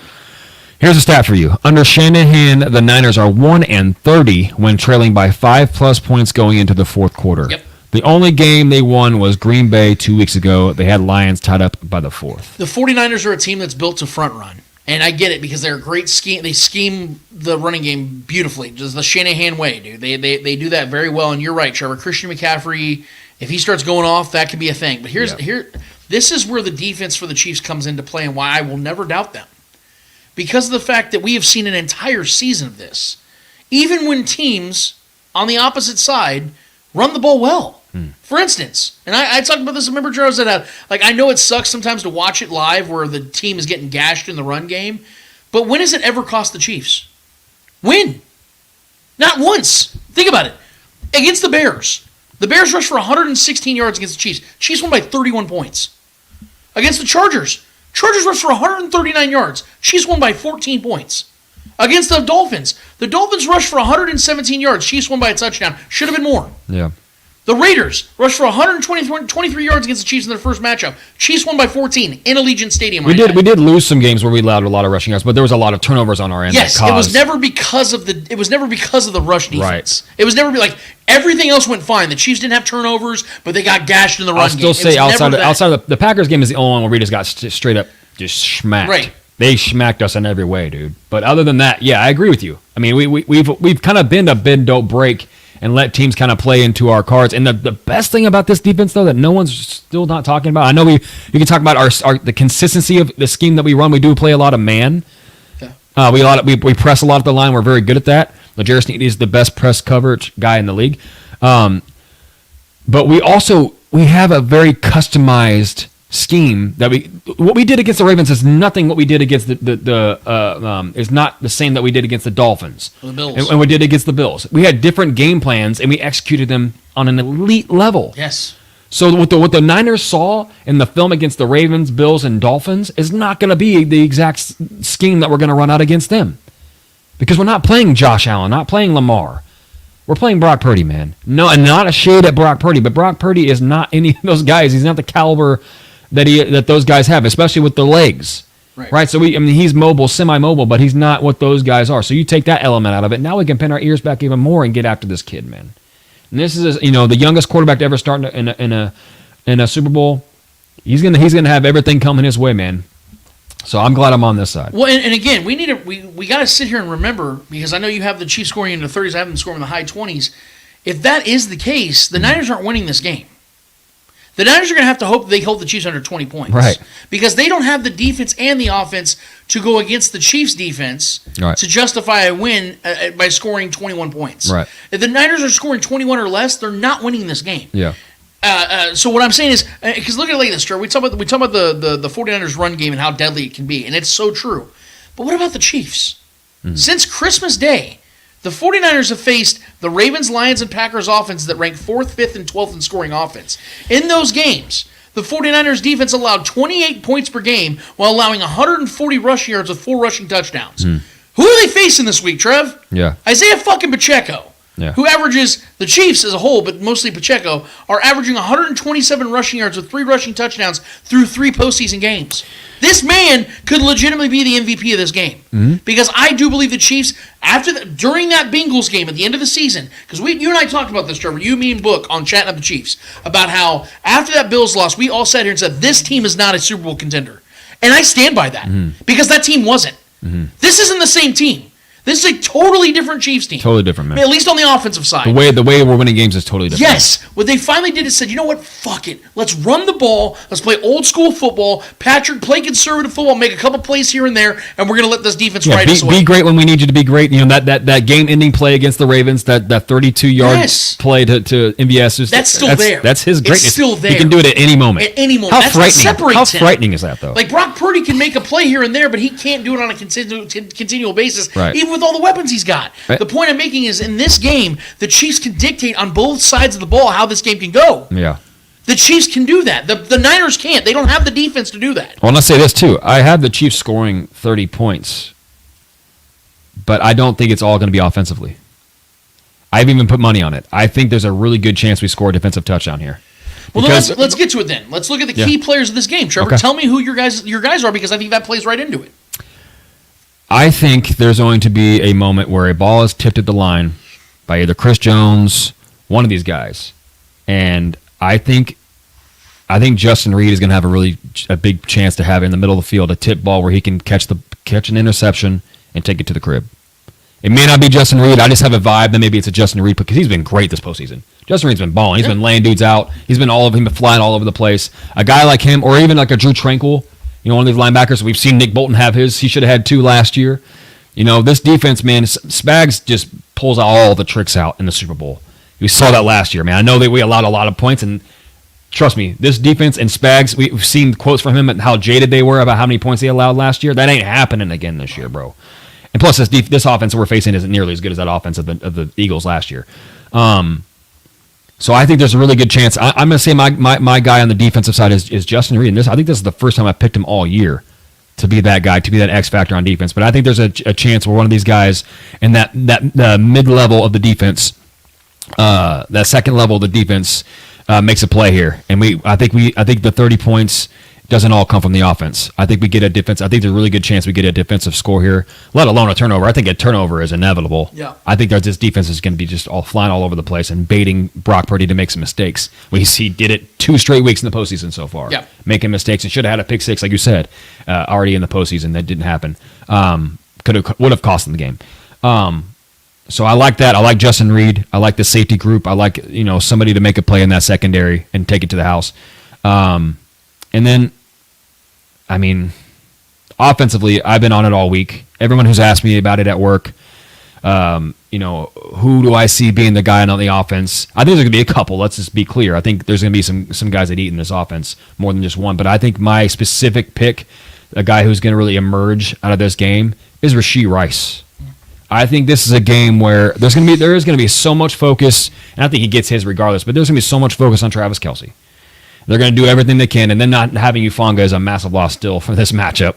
Not having him to shadow and be around and utilize his speed and his instincts on Kelce, that's a massive loss because they don't have anybody else that can do what Ufanga does on defense. And I've been hearing inklings about them possibly bringing Charvarius Ward and utilizing his length against Kelce. Please do that. Please do that. My God, if you put Charvarius Ward, and no shit on Charvarius Ward, but if anybody knows the weaknesses of Charvarius Ward, it's Travis Kelce and it's Andy Reid. So please let that happen. But they don't have the guys that can contain Kelce on it. But I think a lot of focus is going to be on that. But the guy who's so deadly after the catch has been the guy who's been so deadly after the catch all year, and especially the second half of the season moving on, and was robbed of a couple touchdowns already in this postseason for some stupid fake calls. And that's Rashee Rice. I think Rashee Rice has a great opportunity to score multiple touchdowns in this game. I just his skill set is a mismatch for that secondary, right? Because that secondary is very good at getting playing good coverage and staying with the guy. But if we get him a bubble screen, or we've seen what he can do after the catch on a bubble screen, or just getting him over the middle and letting guys block downfield, he is so deadly after the catch, man. So I think this is a guy that can really go out there and just feast on that secondary after the catch. So that's my guy, Rashee Rice and Justin Reid. Those are my two guys, my two X Factor guys for this game. Last week, I made a prediction that I myself couldn't believe I did when I said that I think that MVS is going to be an impact player in this game. And, well, not last week, 2 weeks ago, I'm sorry. And then what do we see on the real final play of the game? MVS catches a 3rd and 9 conversion that puts the game on ice. You nailed that. I couldn't believe it. I had to remind you when we were watching it live. Yeah, I'm like, that was your X Factor, bro. And I loved how MVS said, you know what, I could catch this in stride and house this bitch, or I can turn around and catch this with my entire soul. Ball game. Because he wanted to make sure that he caught that damn ball. Yep. I love that Patrick trusted him, and I love that it happened.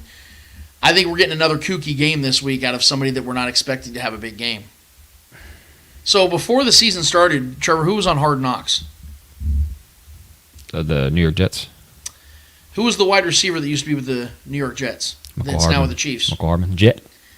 Who had a career game just a year ago against the San Francisco team?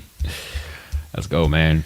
So 3 tutties. If you go and watch the Hard Knocks series, and I hope you guys do so you can see it for yourselves. There's this guy that visits teams all over the world, not just NFL teams, but basketball teams. It's called The Mentalist. And it's fun stuff. I don't believe in like the whole like he does like real magic or anything, but it's cool. Mm-hmm. He had McCole Hardman go down there. And in the video, he has a prediction for McCole Hardman that he would score a touchdown against the San Francisco 49ers in the Super Bowl this year. And I look at this matchup, and I think the Mentalist might have been onto something. Because, yeah, he's not with the Jets anymore. He's on a better team with a better opportunity to do so against this 49ers team that happened to get into the Super Bowl. And the matchup is beautiful because, and Andy Reid I know is going to utilize the shit out of this in this game. I haven't mentioned it, and I've been doing that on purpose. Go watch film on Chase Young and Nick Bosa and how they play. When running plays are designed, they crash in the middle and leave the edge wide open. What are the Chiefs better at than anybody else in the league? Running jet sweeps. Yep. Getting out in the open on the right side, left side, letting their tackles do some damage, run out their tackles or tight ends, and blow dudes up on the side. I think you're gonna go if you go watch the Lions game again. When the Lions were running all over the Niners defense in the early parts of that game, they had Jamison Williams doing those out little jet sweep motions. Nick Bosa would crash in the middle, and that edge was wide open. That is exactly what happened last season with McCole Hardman when they ran at Nick Bosa, using his aggressiveness against him. Yep. And McCole Hardman would get those little swing touchdowns. Yes, that is going to happen again in this game. And I am predicting that McCole Hardman is scoring a touchdown in this game. Let's go. I think McCole Hardman, and it's going to be a redemption story too, because not only did he get let go by the Chiefs, they didn't re-sign him this year, and there was a lot of weird stuff. Gets brought back, hasn't really made a ton of impact yet, but then goes in the Bills game and fumbles twice when that should have been a blowout in itself. Didn't get any action against the Ravens. It just wasn't a good matchup. This is. This is the defense that I think McCole Hardman's going to go and reestablish himself, dare I say, makes himself a Chief legend. Because I think this is going to be an important touchdown because it's going to be early in the game when the game isn't out of reach. I think that this is going to be one of those first touchdowns. In fact, I'll go ahead and say it. I think it's the first touchdown. Okay. I think it's the first touchdown of the game. Chiefs are within striking distance, like 3 or 4 yard line of the goal, and you see McCole Hardman get that play because I think Andy Reid wants to establish that early. I think he wants to show the Niners, you're not going to know what the fuck's coming your way. We're going to utilize these plays that have been highly effective the last few years. We can still utilize them. That's what I think is going to happen. I'm predicting McCole Hardman is going to be an impact player, a key player in this game because after that touchdown, I don't think the Chiefs look back. I don't think they trail one time in this game. My defensive player is a guy that on the opposite spectrum of McCole Hardman has been a consistent figurehead of this defense for the better part of a decade. And I hate to say it, but there is a chance that this might be his last game as a Chief, and that is one Chris Jones. I don't want to admit that, and I really, really, at the bottom of my heart, hope that Brett Veach means it when he says that Chris Jones, re-signing him is a top priority this offseason because this defense 100% needs this man to be great. And I think that he's going to be great in this game. If you look at that offensive line again, so outside of Trent Williams, who is probably the greatest left tackle who's ever lived. Yeah, definitely most athletic. 79 passing plays in the playoffs so far for Brock Purdy. The interior part of their offensive line has given up 16 pressures. That's 20% of the dropbacks. They haven't faced Chris Jones yet. They haven't faced anything close to Chris Jones yet in the middle of that defensive line. I think Chris Jones is going to line up on the right side. I think it's the right tackle. I think he's going to be all over that damn offensive line, or all over that defensive line. I think Chris Jones has a legitimate case to win MVP in this game. Outside of Patrick Mahomes, who obviously has the best chance. If Patrick plays great, he's going to win MVP. Let me just put that out there. But my second guy in this game to win MVP isn't Travis Kelce. It isn't Isaiah Pacheco, even though I expect both those guys to ball out. I think Chris Jones and this defense, when they shut down this Niners offense in this game and hold them to one touchdown for the entire game, you're going to see Chris Jones get a sack, 2 passes defended, and I think he's just going to wreak havoc on little Brock Purdy all game long. Guys, you saw him in a meaningless game against the Chargers just a month ago when he knew if I get a single sack, I'm getting $1.5 million. He had the most pressures of his career in a single game in that game. What do you think he's going to do if he knows this might be my last game with this team? If I win this game, I'm in the Hall of Fame. Because that's 100% what's going to happen if Chris Jones has 3 fucking rings and plays this well in his career this long. And if he wants to get paid big money, let's say, you know what, I've lived out my life as a Chief, I'm going to go and make bigger money, then we'll talk about that. Regardless, there's a ton riding on this game for Chris Jones. And when a ton is riding on a game for Chris Jones, like, I don't know, shit. Last year, Trevor, remember when Chris Jones was playing the Bengals again in the AFC Championship, and he said, I had been thinking and obsessing all year long about how I missed on Joe Burrow in the AFC Championship the year before, and if I would have done that, if I would have sacked him in that game, we win that game, and because I didn't, we didn't win that game. What did he do in the next year, in the biggest moment of the game, with 1:30 left? Play the game, basically. He fucking sacked Joe Burrow. Yep. Made sure it happened. Why do I have any doubt or disbelief that Chris Jones is not going to do what he needs to do in this game? Against an inferior offensive line, against an inferior opponent, not against Lamar Jackson, not against Josh Allen, not even against Tua Tagovailoa. All 3 of those quarterbacks, I think, are individually better than Brock Purdy. Yes. I think Chris Jones is going to be the man in this game.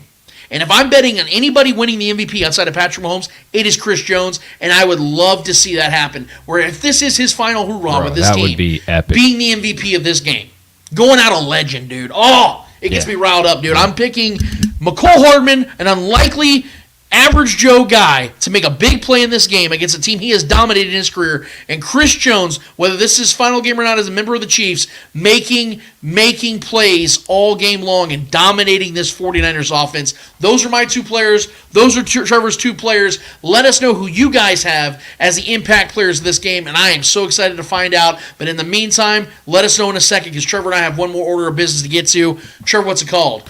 Hold this L. Each and every episode, we finish off every single episode with a series of L's in the world of sports. Whether those L's are friendly or not so friendly L's in the world of sports, we promise you, whoever is holding those L's in the world of sports deserve those L's in the world of sports. Trevor Twidwell.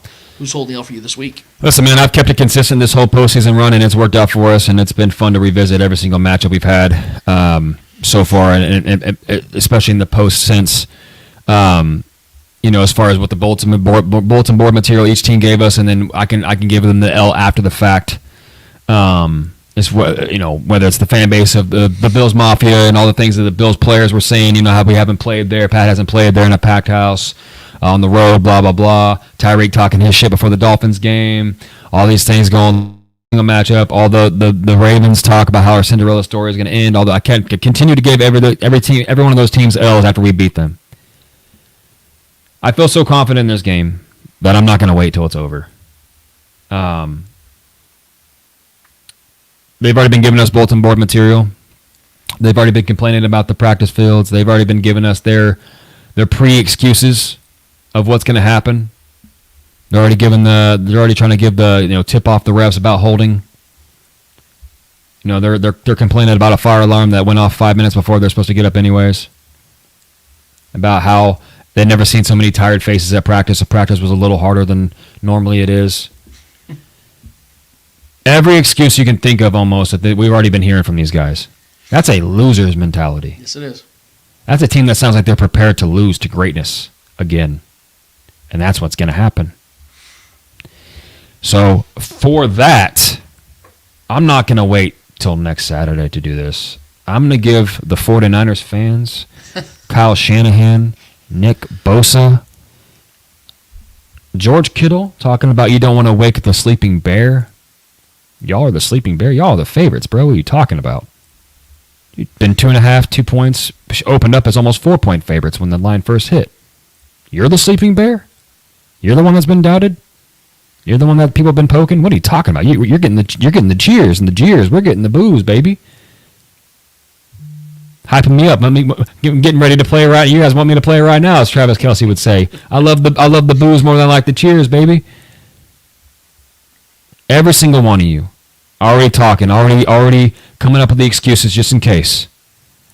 Well, we're going to find out tomorrow, and I feel very confident that that's what's going to take place, and we're going to hear even more of those excuses. So for that, Kyle Shanahan, all the players that were talking and complaining, all the fans that were talking and complaining already, all those that had the conspiracy theories how the Chiefs, everything's rigged for the Chiefs, even though we just went on the road and we're continually being the underdogs here.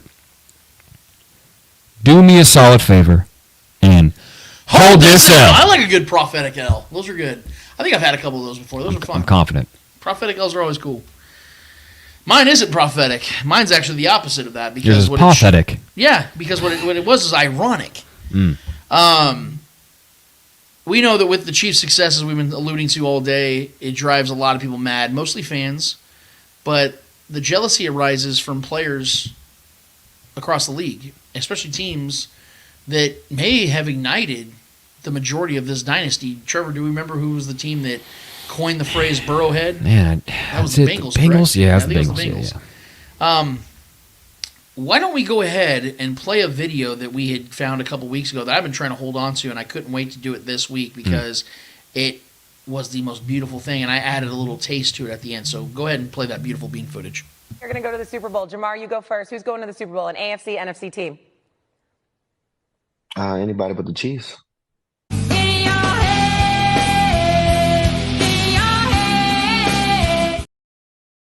Oh, it's so good. You know that Jamar was just sitting there like, they're always, and like the Cranberries beautifully said, in your head. In your head. You have to feel like a zombie at that point because it just feels like you're so brain dead from all the success this team has had at your expense. Yes, the Bengals started off 3-0 against the Chiefs. All were field goal games. And the Chiefs beat them by a field goal last season. And since then, the Bengals have just not been anything near the same. The Chiefs broke them. I understand that Burrow had an unfortunate injury, but you saw Jamar Chase and just the level of frustration he had this season and just the lack of production he had for the majority of the season and just how it felt so weird with the Bengals. It felt like a team that was really just still reeling off of that loss in the AFC Championship last year when Burrow threw two horrific picks to two rookie cornerbacks for the Chiefs and Jalen Watson and Joshua Williams. And Brian Cook, a rookie, tipped the ball to Joshua Williams on the second interception. Buddy. I appreciate so much the fact that Ja'Marr Chase said this because I know that Patrick Mahomes paid attention to that because Patrick Mahomes also was asked a question at the Super Bowl when they said, who would be like your wide receiver 2 or 3 to take? And he picked Ja'Marr Chase. You can't tell me that's not him trolling. Subtly savage. Oh, I love it. I'll take Ja'Marr Chase. Like, that was him doing his thing, bro. That's Patrick. Yeah, fuck you. Yeah, exactly. Double birds, bitch. Like, Patrick was doing his thing by doing that. Jamar's sick right now, bro. I love it. You know what Ja'Marr can chase? He can chase an L. So do me a solid, Ja'Marr Chase, and hold this L. We appreciate you, bro. Beautiful, man. It's a fun one to revisit. You're right, Julia Gulia. Ja'Marr L tends to linger. Linger. You know what's going to linger? This third Super Bowl championship for the Chiefs in 5-year span. I hope you guys are ready for it. Like I said, I know we sound arrogant. That's because we are. The Chiefs have given us that sense of arrogance because they have been the class of the NFL. They have been far more successful than they have not in these situations. And here's the scariest thing, something we haven't even mentioned yet at the top of the show. We're going to mention at the bottom.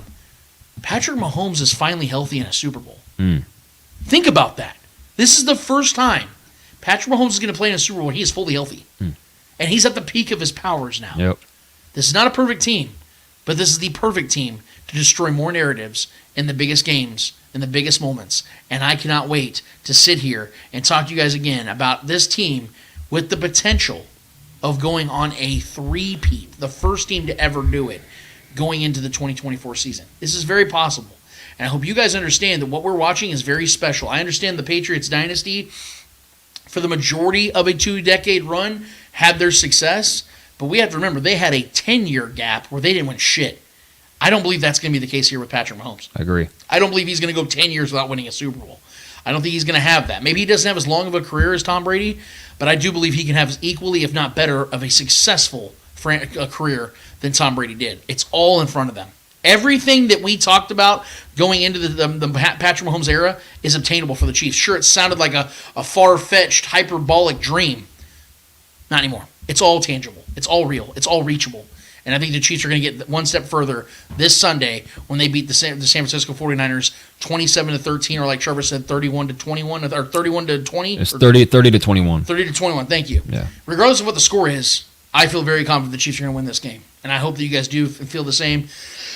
I say at the top of every show, I say at the bottom of every show, if you've not already subscribed to our YouTube channel, hit like, subscribe, notify, so you guys get notified every single time we go live. And get in the chat, man. Let us know what you guys are thinking, what you guys want to talk about. I hope you guys have enjoyed this show. I appreciate every single one of you guys that have joined in with us this week. This has been a lot of fun, and I hope you guys are ready for this Super Bowl like we are. And shout out to our people over at Big Charlie's. Yeah, man. Love them to death. Mikey, Paulie, Laura, we represent you guys as much as we possibly can. We love you guys so much, and we appreciate you guys taking time with us. And we appreciate all of you, the viewing audience, the listening audience, to take time to be with us this show. We've taken up enough of your time as it is. This has been a very long episode, but we love doing this, and we don't regret any of the time that we put into this. We love every second of it, and we hope that you do the same. So for Trevor Twidwell, for the great Clay Wendler that puts all this together on the back end. By the way, just a side note, go to Red Tribe Cinema while you got some time after watching the show. Go on YouTube, Red Tribe Cinema. He has been dropping some bangers. So good, man. On his, my God, these last couple of videos. Not that Clay's ever put out a bad video. Been in these the last lab. couple, my God. Been in the lab, baby. I couldn't stand up for a few minutes after watching them. So Go check out Clay Wendler's work, because this is the peon stuff, what he does with us. He puts his real work over to Red Tribe Cinema. He crushes ass over there. So for Clay Wendler and Red Tribe Cinema, for Big Charlie's, for Starcade Media and the entire family, I am Lance Twidwell. Episode 255 of the Spoken Podcast is done, finished, and finito. And until we're back here talking with you guys about a championship, beautiful Sunday afternoon for the Chiefs. 3 rings with Patrick Mahomes, and we're going to keep counting them. We out of this bitch. Later.